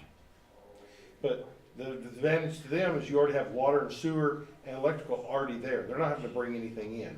So, other than laying line to it, I mean, it's a pretty sweet deal. On the improvements alone, the street costs you $500 a linear foot, so half of that, cause the other side, so 2,500, and how wide is the lot? Approximately, I'm gonna say 65, 70 70. feet wide, Okay. 104 feet deep. Okay. So it's just over 7,000 square feet, the lot. And that's where a lot size used to be till we changed it, so. It's a nice we- size lot. In the A zone, it's still 7,000 square feet, so that's why that lot is that size. Well, the I thing thought it was is 5,500 and I thought we dropped it down. No, because- not in the A zone, still Cause those 7,000. houses over there on Dogwood, you know, You guys They got gave them a exemptions. variance yeah, they did a variance over before there. I started here. Yeah. You guys approved that subdivision. Oh, yeah, not me. I got to, I don't do variances. Well, if we have interest, then I would put it at a level that we're willing to take, and we think that there's gonna be somebody that's wanting to do it. So, my opinion, and that's just for this, so that we can maybe establish something, would be 15 as a minimum. But that's just my opinion, and so everybody could, Mr. Trujillo has stated 25, so we wanna land in the middle and see where we end up. We just It's need up to to you move guys. I forward. just- You have to approve it. I and know, put we a have price to, on well, it. we have to amend it and then go forward. There you go. Actually, you can just approve it with the price, because that's the way the resolution's written. Oh, okay. But I think you might amend the motion. That's what I'm talking about, amend the motion to include the price. 7,000? There's a What? 6,625 square foot lot on Adams Street, which is in that area for 43,000. Yeah, that's what I say. Yeah, And it's So- been for sale for a long time. there's 7,000, oh, that's Tatum, never mind. I mean, but Yeah, so, I we know want to 25, I'm just saying, incentivize these don't want to- people to build homes. Yeah. We want to Right. incentivize Yeah. that. That's the we'll whole make them reason rich we is what don't we're gonna ask. do. Well, the what question other would be, people- did we So I clean don't up get that shit. lot?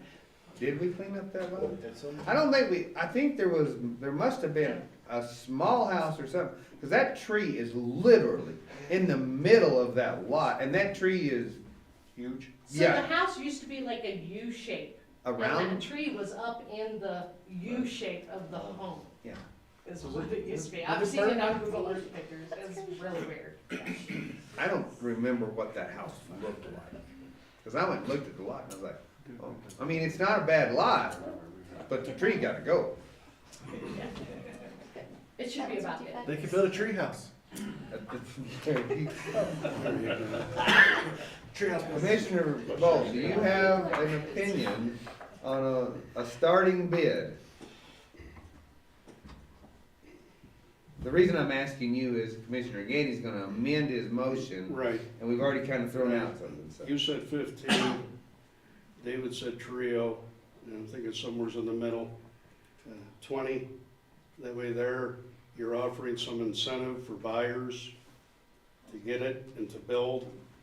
We want to put housing in our area because we know we don't have enough. But again, I agree with Commissioner Trio, we can't keep giving this stuff I away. understand that. But we need to sell it for somebody to be able to put a house on it so we can get more housing here. Yes. So I'm thinking 20. Okay. Commissioner Gainey, you can make a motion based upon your opinion, and we will, So you want a base price, minimum 20, right. 20 or better. Uh, Well, what do you think, Scotty? What's your, Man, it's hotcakes, man, just move the stuff in the smoke, you know? I mean, so, how long has it been vacant, 10 years? Yeah, over. It's been vacant since I started my job.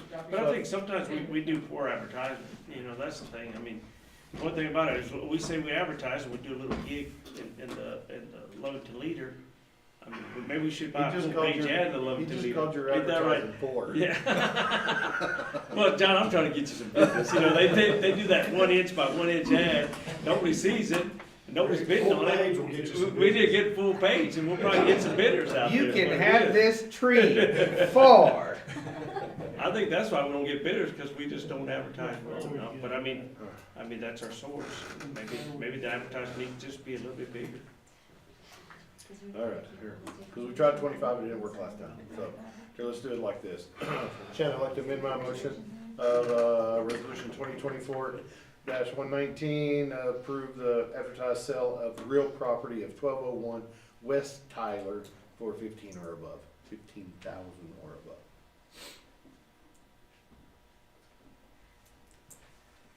second? Okay, we have a motion and a second on the amendment of this, resolution. Any further discussion? Shannon? Mayor Roberts, Yes. Commissioner Trujillo, No. Commissioner Bolt, Yes. Commissioner Davis. Yes, unfortunately. So, Mr. Mayor, I'd like to make a motion for resolution 2024-120. Approve the Open Meetings Act for 2025. Always love this one. Second. Okay, I have a motion and a Do we second need to for, debate it? Do we just pass and go on? Is there any changes? well, but, and we have no choice. We like to think that we do, but we don't, so. I'd like to vote no, but I'm gonna vote yes. Okay, I understand. All right, so we have a motion second for consideration of this. Any discussion? Hearing none. Shannon? Yes, yes. Oh, discussion. Oh, I'm sorry. Yes, Discussion sir. here. Discussion is that when we have these articles, when we have this agenda, I would appreciate context as far as whatever we're looking to do, Mhm. as far as transparency, that we can read it, that we can understand it, that we can know what we're voting on. Like you said, we have no option. But we need to know what we're agreeing to. I agree. And I preach transparency, and to me, it's falling on the wayside. Okay, understand that. So that's my discussion. So you're saying, just for clarification, you're saying that there wasn't enough enough detail and context in this particular, in the, background material to disclose, I understand, to disclose, yeah, that's it, what we're voting on. Okay. Correct. All right. Noted. Commissioner, or city manager, you noted that. No, Okay. All right. That suffice? Yes, sir, thank you. All right, thank you, sir. All right, Shannon? Mayor Roberts, Yes. Commissioner Gandy, I want it noted up. Voted yes. Commissioner White. Reluctantly. Commissioner Bolt, No. okay, Commissioner Trujillo. Yes.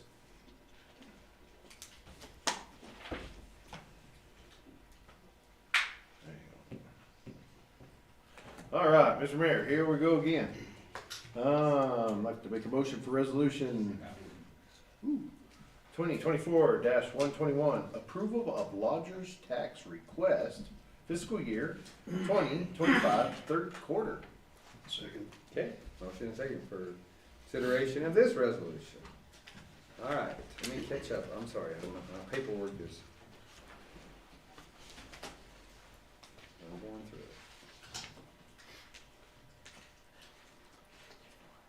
Oh, Sorry. I looked at, I'm sorry, yes, sir. Hopefully I can address the commission real quick. I noticed one thing in this resolution, this request from the Lodgers Tax Board, that it specifically states that that money should be spent in the Hobbs News Fund. And I don't know if that was a directive from the Lodgers Tax Board. I doubt that Main Street specifically ask for that. So if it is a directive from the Lodgers Tax Board, I'm respectfully ask that the commission approve this $700, but not direct it only Right. to the Hobbs News Sun, but also give them the option to spend that money in the Lovington Leader, your local newspaper. Thank you. Thank you, sir, and I was aware of that, so. All right. Cause wasn't a request made for more, but Lodgers Tax deemed they only got this much and they had to spend it there. Oh, I got an What earful, happened in the- actually, on this one, yes, so, and, I did too, so. there was two points, and that was, yes, one of them being Lovington Leader would probably not, appreciate that it was directed to the Hobbs only, and then, the amount, so. That was- I do know that the, purpose behind that was because Lodgers Tax purpose is to bring people from outside the community into Lovington. So that's why the directive was for the Hobbs paper, to bring Hobbs people into Lovington for this event and spend their money here. So that's where that directive came from. I know, and having served on that board for many, many years, I can appreciate that, because I preached that, not to specify a specific, place of advertising, but to expand it further out than our area. But a lot of the lodgers tax money that we approve goes for the good of the community and not just to bring people in, because effectively the lodgers tax is designed to put heads in beds, and it will never accomplish that to the level that we spend the money.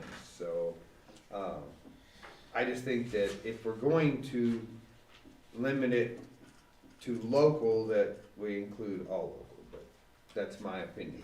And yes. Now, I was in on that meeting, listening in, and I understand from my understanding, there was $500 that wasn't used. They added $200 additional to advertise in the Hobbs. Now Betty's here, we could ask Miss Betty Price to come up and let us know what's going on in here. I think So that's a Betty, great would you idea. please come to the podium? Yeah, they hadn't used, maybe it was a lot of children last time, and they didn't ask to do Lovington papers. Say that, I'm sorry. They did not ask to, it was not on the deal for Lovington.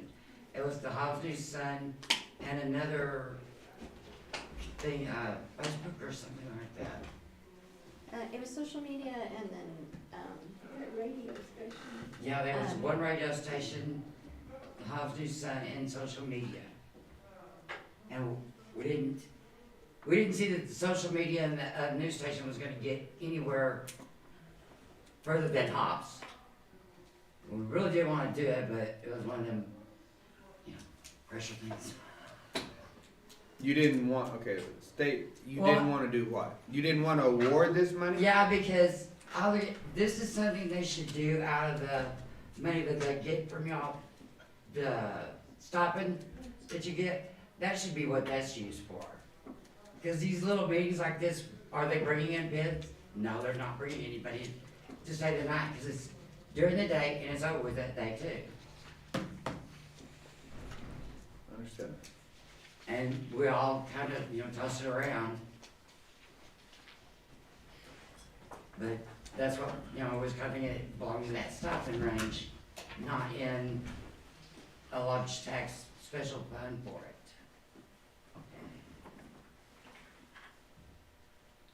Okay, so we just wanted to make sure that Lovington, It was nothing against you, I'm sorry. right. And I just wanna make sure that we're all in an understanding. I don't want any ill feelings or whatever. I want all of us to I be should've brought included that paper because with me I feel that we need to have everybody included for our community today. to become a better community. I don't have any, you don't have any hard feelings for me, it's Right. just that, whenever an amount is designated for lodgers tax, they usually let that entity, Main Street, decide where that money's spent, that it's not a directive from the lodgers tax. Well, we board. kinda Right, did that right. because they hadn't spent the last one that would give them. Anyway, that's the only reason I'm mentioning that.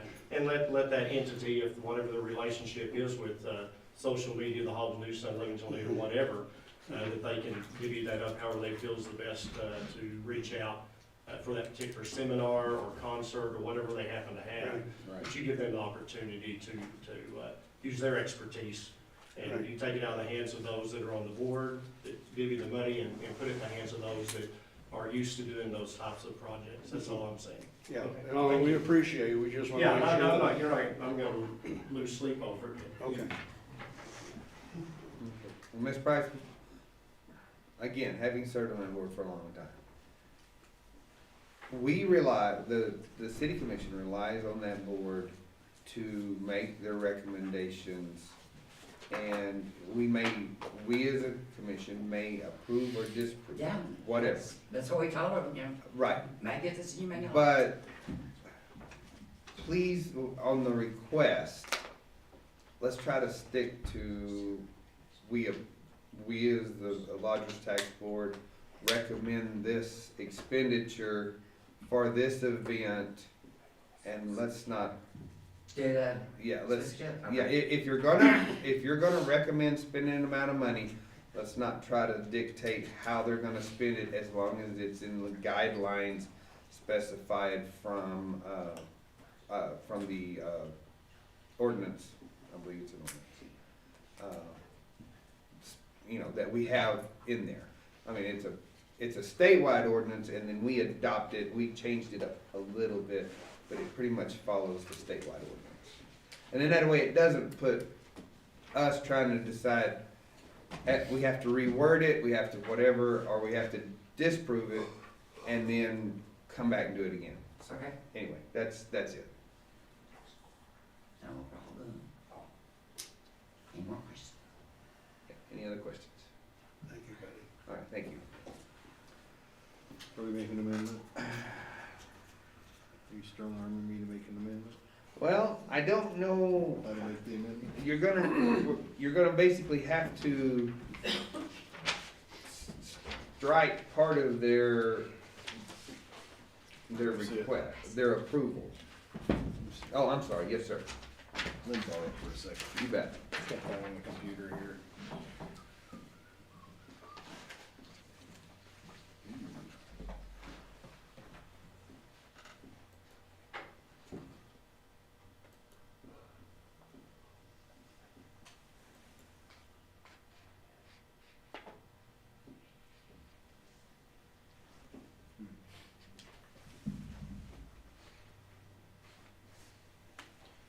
All right.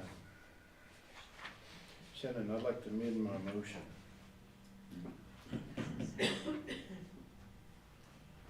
For resolution 2024-121, approval of lodgers tax request fiscal year 2025 third quarter, removing the advertising in the Hobbs paper, making them divide that up between local and As they so. as they deem necessary. Okay. Second. All right, we have a motion and a second for that. Any questions on that, Shannon? No. Okay, you understood the intent. All right, go ahead with the roll call vote, please. Commissioner Trujillo? Yes. Commissioner, Mayor Roberts? Yes. Commissioner Gandy? Yes. Commissioner Bolt? Yes. Mr. Mayor, I'd like to make a motion for resolution 2024-122, approved bid for 2320 South Main. Second. Okay. Motion second for, consideration of this resolution. Mr. Mayor, Commissioners, several months ago, I was approached by two separate entities looking to develop the site at 2320 South Main. You may remember it's the site of the former A&A Title Loans building. I believe it was donated to the city for $1 back in about 2018. It's right on the right side as you're heading across the railroad tracks, heading towards Hobbs. We put out an RFB for this building. The building is 1,380 square feet. The lot is 7,000 square feet. It did come in at $65,000 in appraised value. We only received one bid for $10,001. And I would just add that it's the same appraiser who valued the hangar at $25,000, which sold for $11,000. What's the construction of the building? It's got a solid, like adobe or cement wall. It's It's cinder stucco. block building. Yeah, is it cinder block? Cinder block. Cinder block. Okay, so it's not wood frame. No. Okay.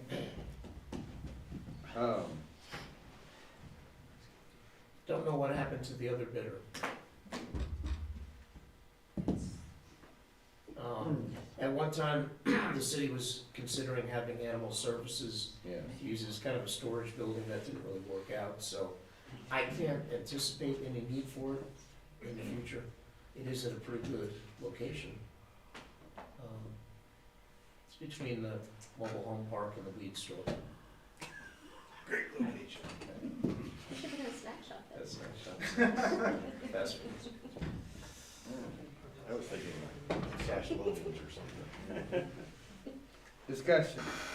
I just, sometimes I think that a building like that, it falls back onto,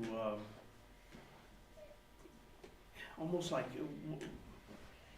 we should lay out some guidelines on how they're gonna, it's cause if, you're taking from the taxpayer, let's say it's appraised at $65,000, they sell it, we sell it for 10, taxpayers lose $50,000. It's just like when we sold the property over here on Main and Jefferson. Yeah, we practically gave it away, but the outcome was X amount of employees, building and being in business for X amount of years. GMTs. Yeah, and GRTs, I could see that where with this, and this other thing is just 10,000 and there's no provisions, there's nothing added to it, so where does the 12,000 citizens of Lovington get their 50,000? Even though we were given it was given to us for $1, I can understand that, but if somebody gets it like that, they just gain equity and their equity just increased by $50,000 and they can take that equity somewhere else, or turn around and sell the building and make a profit off of it. You know, sometimes I frown on stuff like this, we just can't be giving stuff away, I mean, it just keeps. I've just never seen a board give stuff away before.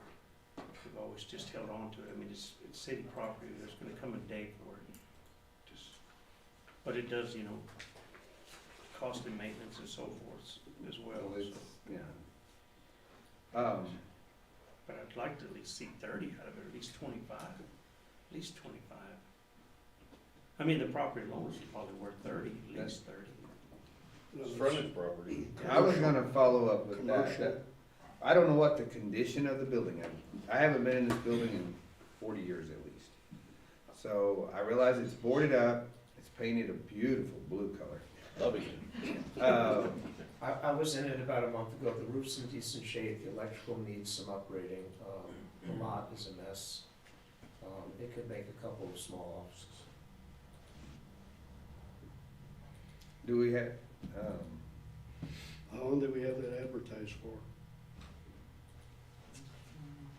2 weeks. Yeah, the amount of time we are supposed to, the standard We time, put out an RFP for it. which was at least 10 days. I don't believe this one had a Well, I minimum know days. Commissioner Tree said our advertising's lacking. It doesn't sound like it had a minimum bid. 1,800 square feet? The building Yeah. is 1,380 square Oh. feet. The lot is 7,000 square feet. So it's pretty small. I just building. mentioned the building was, I came up to 18, but that's okay. Rear end part too, it's a little part in the back. I mean, you know what another thing is, we don't even put a for sale sign in front of it, for sale by the city of Lovington or something. I mean, maybe we ought to invest in a few signs. advertised? Yeah, a few, For especially sale. right there, as much traffic you get right there, you put a for sale sign by bid to the city of Lovington or something. Same with that Tyler, Street one, you know, I bet you people drive by and say, oh, I didn't know the city owned that.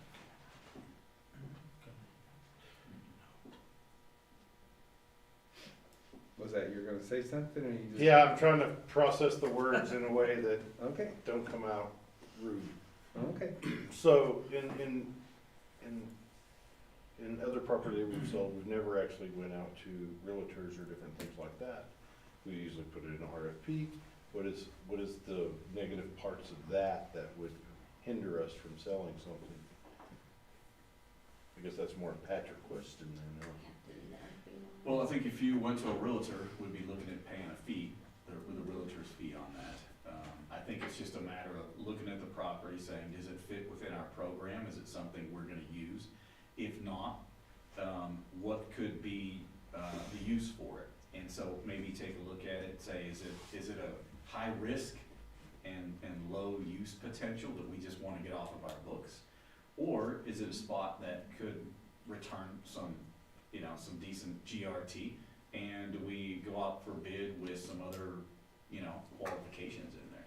You've gotta open back up, you've gotta do this, you gotta do that, and so it may be a way to get that property sold at the 10,000, but have some other things in there that are gonna make, that new owner do something with it. If they don't, we claw it back. So we've been pretty successful with that. I don't think we've had to claw anything back yet. We've not had a bunch of them. But, that's what we need to look at. I went into the hangar before it was sold. You couldn't have paid me to take that thing, yes. and so when I looked at that hangar, it was literally, the roof was blowing off, and if it came off and went into a building and damaged somebody's airplane out there, another hangar, huge liability. There was 4 inches of pack rat, on the floor, the windows were busted out, it was nasty. You couldn't pay me to take it. And so, we look at it, we evaluate it, off it goes, and we sell it for undervalue. I think when these properties come up, we just need to have maybe, some discussion about, hey, is this one we just need to get off the books? Or do we need to try to do something a little bit more creative? So, we've done it before, we can do it again. We just need to have some baseline, somebody that goes out and looks at it and says, get rid of it as soon as possible, or let's try to do something with it, so. I wanna say, I'm a former real estate broker in the state of Texas, in Bexar County, San Antonio. Could you come up and introduce yourself? Oh, sure. And just sitting here listening to this, $10,000? Come on now. I understand risk, I did insurance for 21 years, I get that, but $10,000? I do appreciate what Commissioner Trujillo, Deanne is saying about what it's taking away from the county, the city taxpayers. All this, you can't even get a car now for $10,000, and you're gonna sell a 2320 South Main that, like he said, there's a possibility of putting 2 offices in there. There's a lot of investors right now that are just low. And I do appreciate what he's saying as far as the equity. They will walk in, and more than likely that for sale sign you were just talking about is gonna be planted on that building within 30, 60, 90 days. So that is something I really, really appreciate what you're saying and what he's saying. But like when you can't even barely buy a decent car for 10 grand, and you're gonna get something on a decent street, there is stealing taken away from the taxpayers. I get that. can we ask your name? Deanne Hedera. I didn't hear that earlier, I'm sorry. No worries. I started talking after that. Deanne Hedera. Thank you. Thank you. What did we get for the hangar? What was our final? It was 10,500 or 11,000. That, yeah. And this is a better building, so. Okay. One option is maybe your city website. We can add another little bit of potential properties. It was advertised on the city website. On the GIS website also, the one we use for possible development, EDCs, GIS. Okay. All right. Any further discussion? No, but I'd like us to see if we can get some signs. That way, if we have some sort of bid or something going out, we can post a sign in front. That's for advertisement as well. That way, have 3 or 4 in stock, and every time we go to sell a property, people are driving by looking at it, may be interested in as well. Alright. The thing is, though, like the hangar, they keep bringing the hangar up, the hangar's irrelevant. The No, I was just thinking, yeah, we Yeah. got 10,000 for something that Right, Patrick said that, you know, couldn't give him, and I actually agreed with that, Yeah. so. yeah. All right, any further discussion? All right, Ms. Shannon. Commissioner Gandy, Been my favorite, no word all night. No. Mayor Roberts, I'm gonna say no also. Commissioner Trujillo, No. Commissioner Bowe. Yes. Okay, For Christmas, he's acting like No peer pressure there. Mr. Mayor, as we move on, may I make a motion for resolution 2024-123, approve budget adjustments fiscal year 2025 second quarter. all right. Second. I have a motion and a second consideration of this, let me get to that. Yeah, so everyone should have a paper that looks like this, Yes, there, or if you don't, got it. if anyone would like one. All right, Yes. let's go. So, this is a combination of requests from department heads, just looking over the budget at where we stand after the first quarter, and how much of budget items we've used. There's our additional staff, on the first page that were not in our original budget, we wanted to make sure we included, so we don't go over staff line items. There's quite a bit of just kind of moving from fund to fund.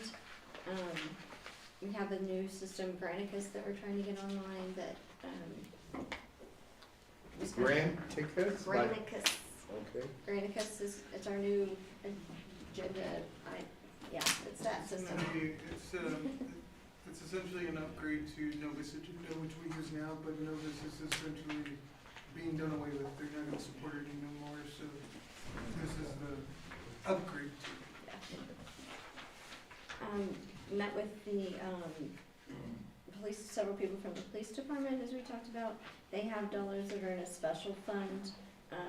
It's dollars that have also carried over from the previous year. There's just nothing that was put in the original budget for spending it, so we wanted to add those items in. Same thing with the opioid funds. We weren't expecting any more checks this year, but we've gotten some, so we wanted to put that in, and then there's a plan for trying to distribute and use 50,000 of that.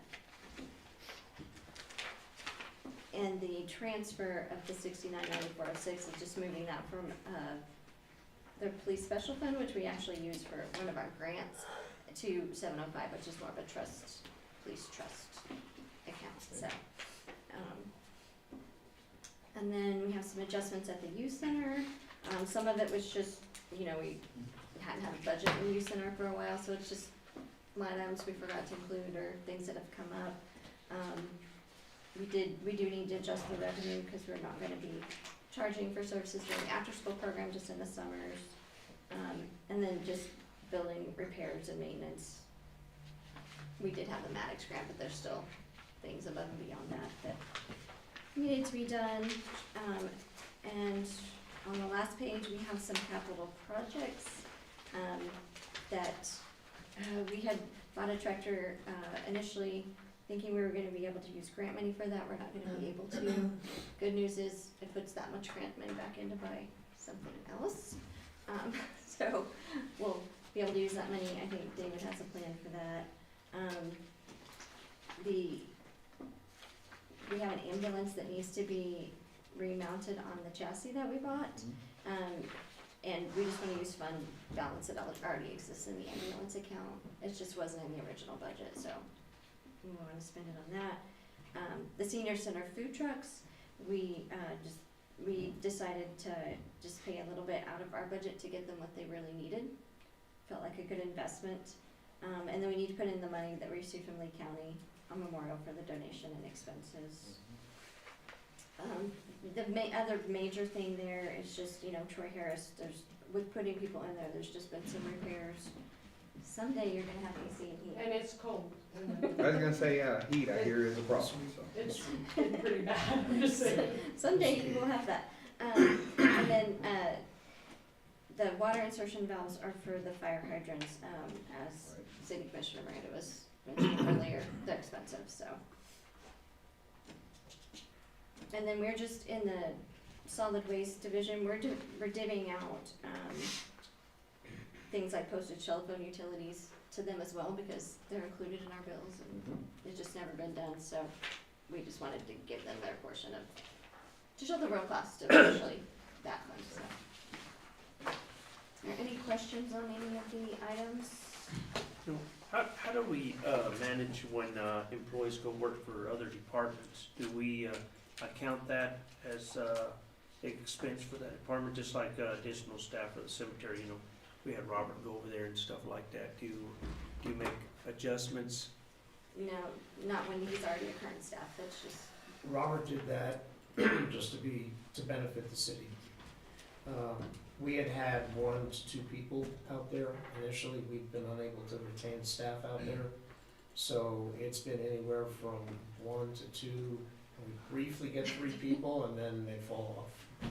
The only reason why I say is because then at the end of the year, you think, oh, they managed real good because they're under budget. You know, in reality, they used other department employees, Right. and that money should be going back to the other, Yeah.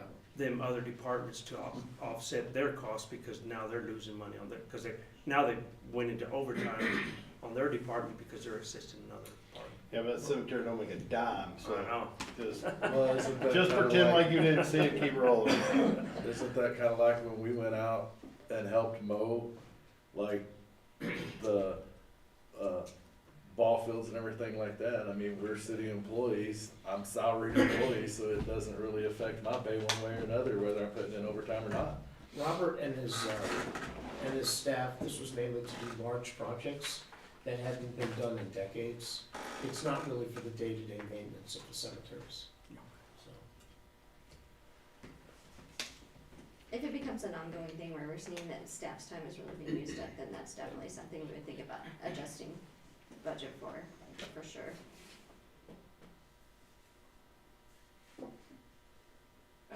This is a very trivial item, but we still have telephone service at the pool.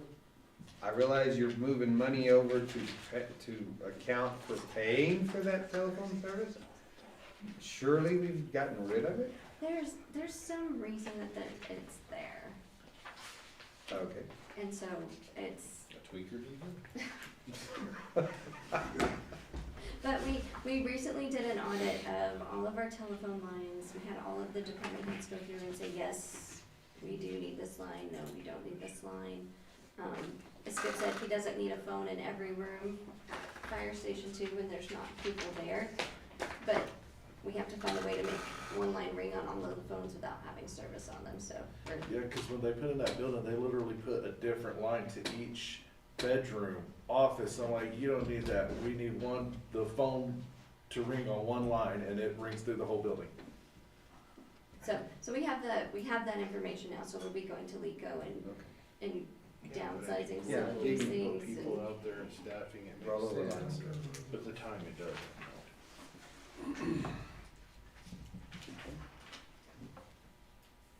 Other questions? Yes, sir, I Commissioner. just have to make a comment. Again, I preach transparency.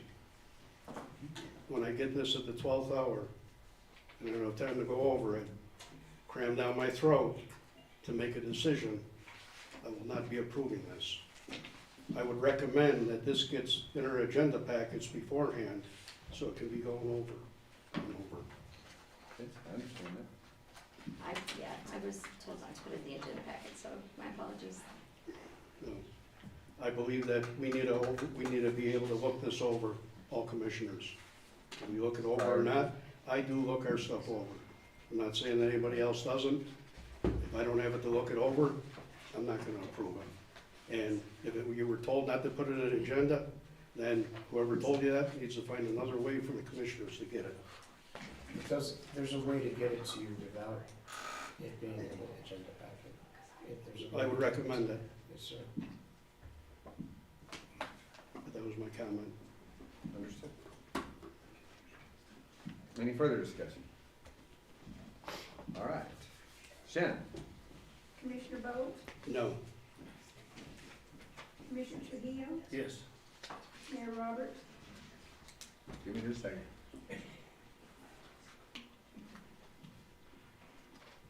I'm gonna say yes, but I do agree with Commissioner Bolt on this one, that we, on all of his points, that we need to have it in order to be able to look at it. But I know how important it is to get this done, so. Close out the year.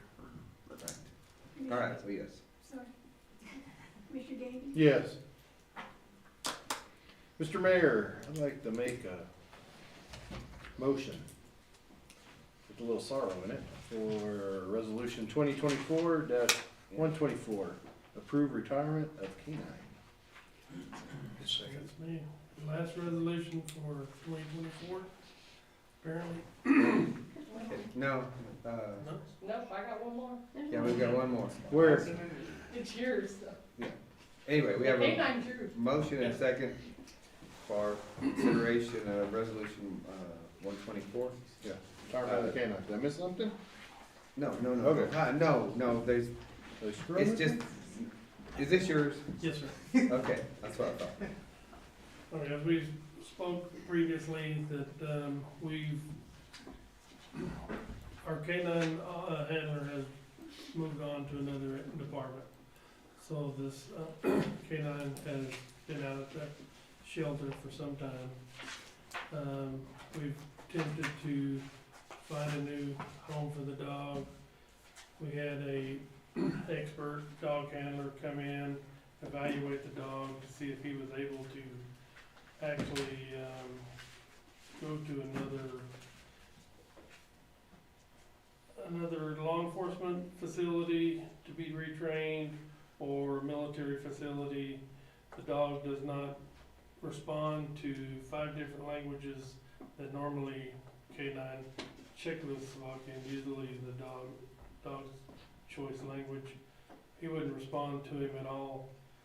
The dog's lost a bunch of teeth due to he's a bite dog, has deteriorated, and I think it's in his best interest at this point just to go ahead and retire him as a Lovington tool or employee or asset. So the resolution 2024-2024 is the city of Lovington hereinafter refers to the city as its own working canine named Loki. The canine handler is no longer employed with the city, and the handler is no longer with the Lovington Police Department. The decision has been made to retire Loki from the Lovington Police Department, and the city of Lovington will no longer be responsible for the complete care of this canine. The city desires to, the retirement of Loki completely releases the city and the city of Lovington and any of the legal liability associated with Loki that may arise in the future in the complete care and responsibility of the canine. The city of Lovington will no longer be responsible for the ongoing care of Loki, handling, but not limited to any of the medical care, preventive inoculations, rabies, distemper, etc.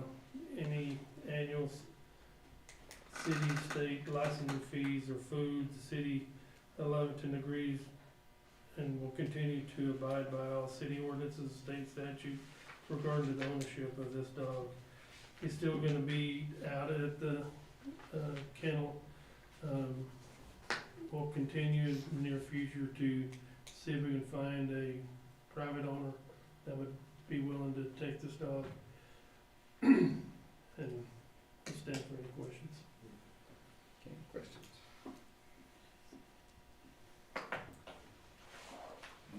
The only statement in there that I think is competing is that the city of Lovington will be responsible for the ongoing care, not not all of the things that are on there, but it's still gonna be at the shelter. But I think that's a minor, a minor. We'll make sure he's fed and. Exactly. Right. Okay. All right. Hearing no further discussion, Shannon? Mayor Roberts, Yes. Commissioner Gandy, Yes.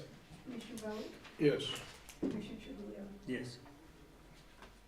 All right. Mr. Mayor, resolution 2024-125, approve City Star Circus permit. Second. All right. We have a motion second for consideration of this resolution. Whose is it? There it is. Mayor and Commissioners, we had a request for a circus to come to town. He visited with Jason at Parks. At the city manager, they want to set it up out at Chaparral Park. We've kind of made a little orange circle in the general area by where the large shelter used to be, close to the restrooms.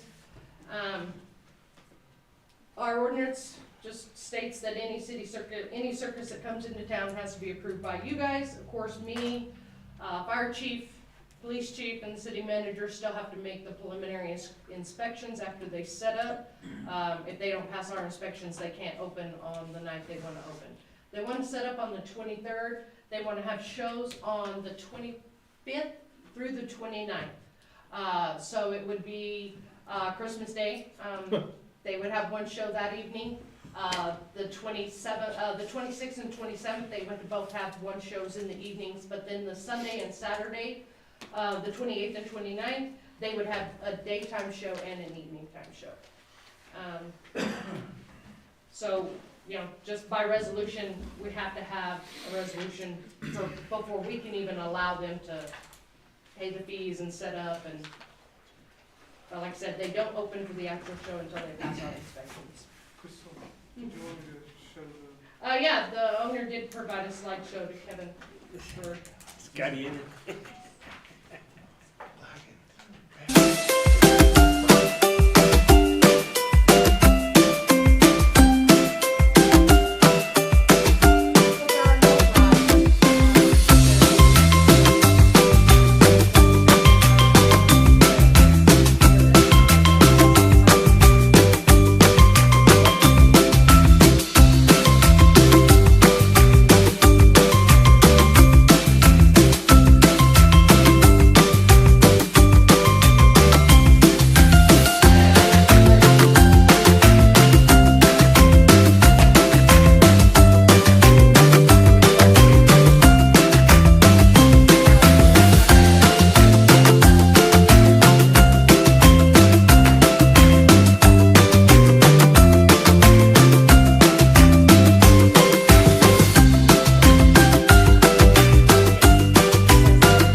Oh, absolutely, Commissioner Roll. What time will that be till?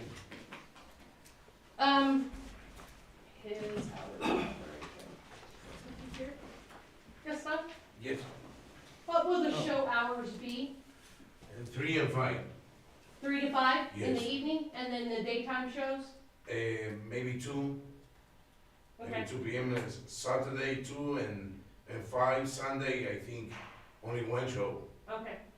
Okay, so it'll be early enough as far as with the gates to be locked and everything? Yes. Okay, the large shelter is down now. Yes. Is that gonna be gated off, corned off? I know there's some pieces sticking up in the air and everything, so, I'd have That's to a- get with Jason on that. yeah, Jason's the one I that would brought it. consider that a safety hazard. Okay. Uh, We can make sure that happens.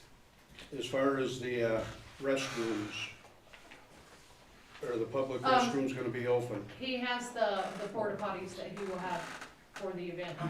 So the porta potties are gonna, the public restrooms are gonna be closed? Yes. He was, I don't know, if Jason said, he just told me he would have the extra porta potties over there in that area So for as- the event. Right, so as far as the porta potties, the dumping and everything, that's all gonna be taken in the, whoever's providing them? Well, Jason said that the city has those, so We own the porta Yeah. potties and we have a contract to have them empty empty Okay. every so often. ever so. Because it's the Christmas week, so that's why I wanted to ask, who's in charge of security? The entity that performs the show is always responsible for their own security. We don't provide any of that when we do services. You will be on site going, They do their regular go around like always, yeah. okay, you said that they do have their CRS number and everything. Are you gonna be having vendors there? No, he didn't, just his own, Just the circus? just his circus and his own vending that goes with the circus. Like, Okay. at any circus, you Okay. get the little, Right, I didn't know if there any other vendors were gonna be a part of it to make Not sure other- that, you know, their CRS numbers and everything is all up to date, but you said we're not having any. yeah. As far as the inspections, when are you gonna be making them inspections? So when they get set up, we go out there and make those inspections. Mhm. And we have a list we have to sign off that's in the application package, so we go sign off on that, before we let them open. During the week, do you go out there and check that too, or We not? go any day, we've always went any day that they're doing the setup. 'cause And that's again, the day. reason I'm asking is because of it being a Christmas week, that people are here, people are not here. I just wanna make sure that everything that we need to have covered, we have covered, that's all. Like have it set up by the 23rd, because people may not be around Christmas Eve to do the That's right. inspection. Right, that's what I'm asking. Mhm. So all this So stuff the needs to be inspection taken would into be on the 23rd. consideration. Huh? All that needs to be taken into Well, consideration. if you're gonna be on vacation, he would hire his second. If I'm on vacation, I'd take my second. Right. Yeah. Okay, I mean, they can't open until we all sign off, so. that's why I'm asking. I just wanna make sure that we're all good, we're all on the same page, that's Okay. all. Any further discussion? Hearing none. Shannon? Mayor Roberts, Yes. Commissioner Bowe, Yes. Commissioner Trujillo, Yes. Commissioner Gandy. Oh, yes. But I'm disappointed, no lions, no tigers, no bears. Right. No lions and tigers. Okay. Alright, somebody's gonna have to Yeah, somebody got to pay fill bills, in I don't for pay the the- bills. Commissioner Tripp. Oh, we need a motion.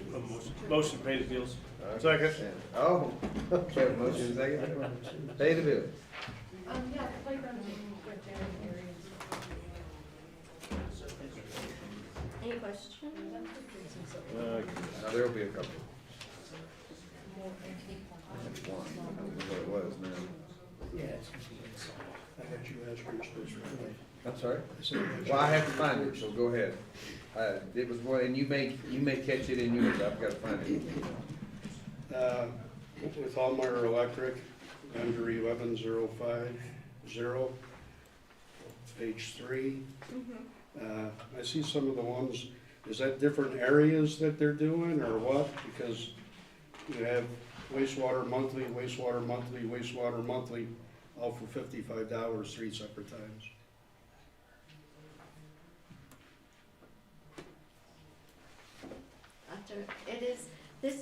There's 3 different places that it is, because it's $55 a month, and it used to just be 2, and now it's 3, because when we got the third one, I do remember reaching out to Robert Okay. and asking about that, so it is 3. And is that gonna be something that's gonna be monthly on our bills? Okay. Yes.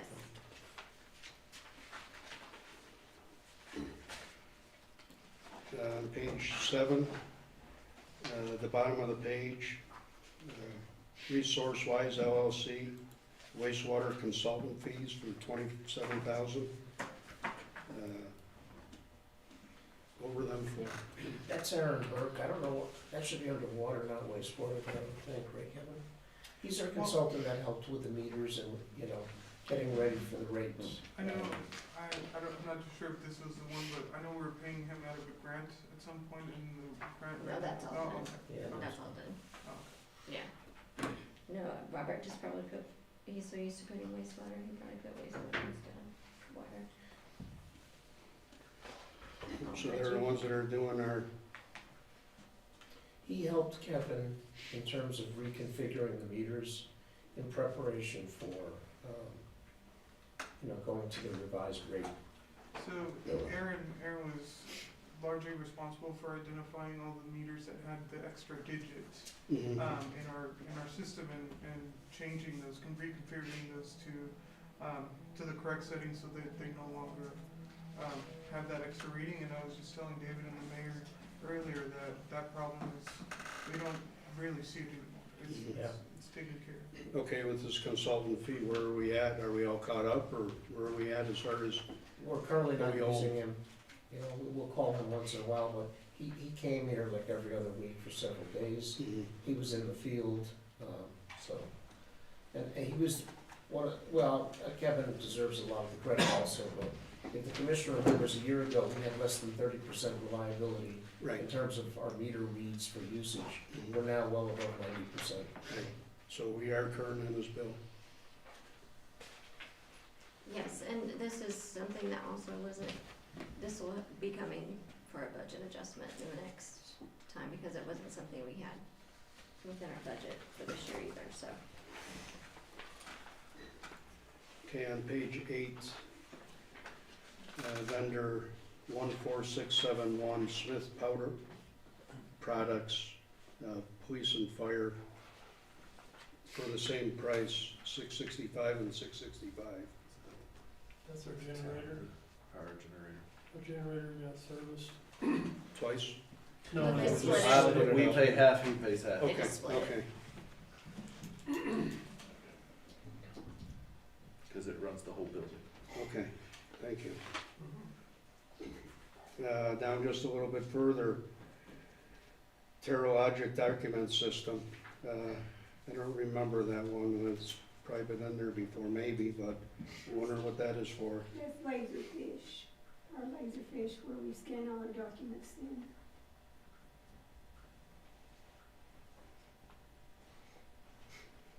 Okay, so that's scanning.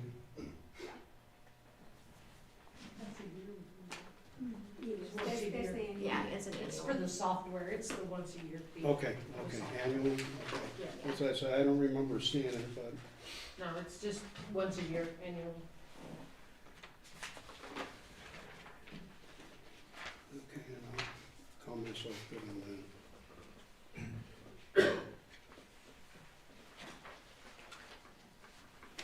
And Cassidy did get the waste management bill, and it is paid, so you will not be 3 months behind on that again. Oh, okay.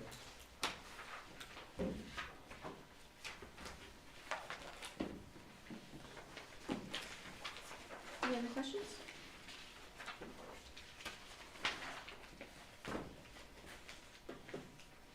You good? Yes, sir. All right, now Shannon.